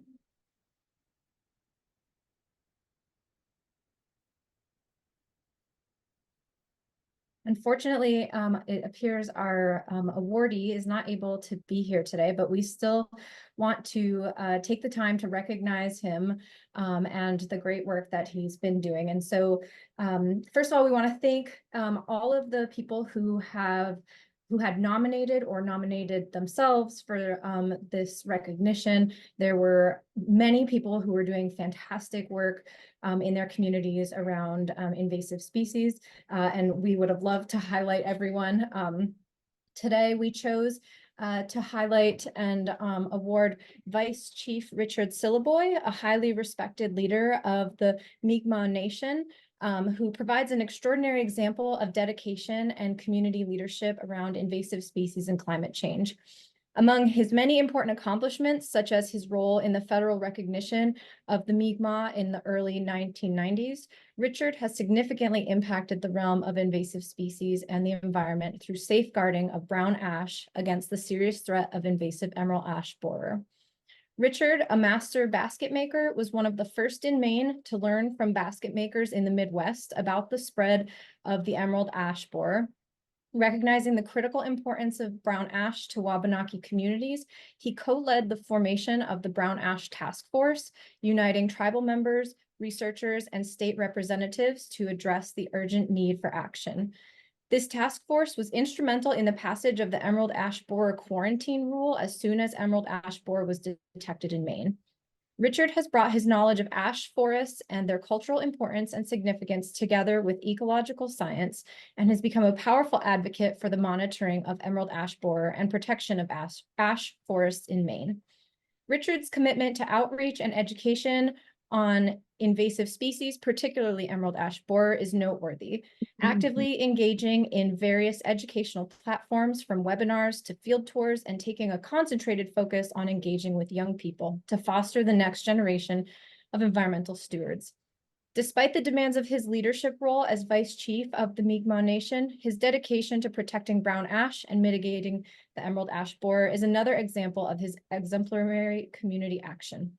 His innovative and collaborative approach and determined efforts make him a deserving recipient of this year's Northeast Regional Invasive Species and Climate Change Community Action Award, honoring his outstanding contributions to invasive species management and community leadership. I will read a quick quote from just one of the several nominations that we received on his behalf. As a tribal leader, he has put action to this knowledge by sharing his plea to monitor for emerald ash borer across tribal lands in the Dawnland and consider the ways we prevent its spread, as well as how to manage our ash forest once it has arrived. A true community champion for responding to emerald ash borer in the Dawnland. We thank, celebrate, and honor Vice Chief Richard Silliboy for all he has done and continues to do. And so with that, we congratulate him for being this year's award recipient.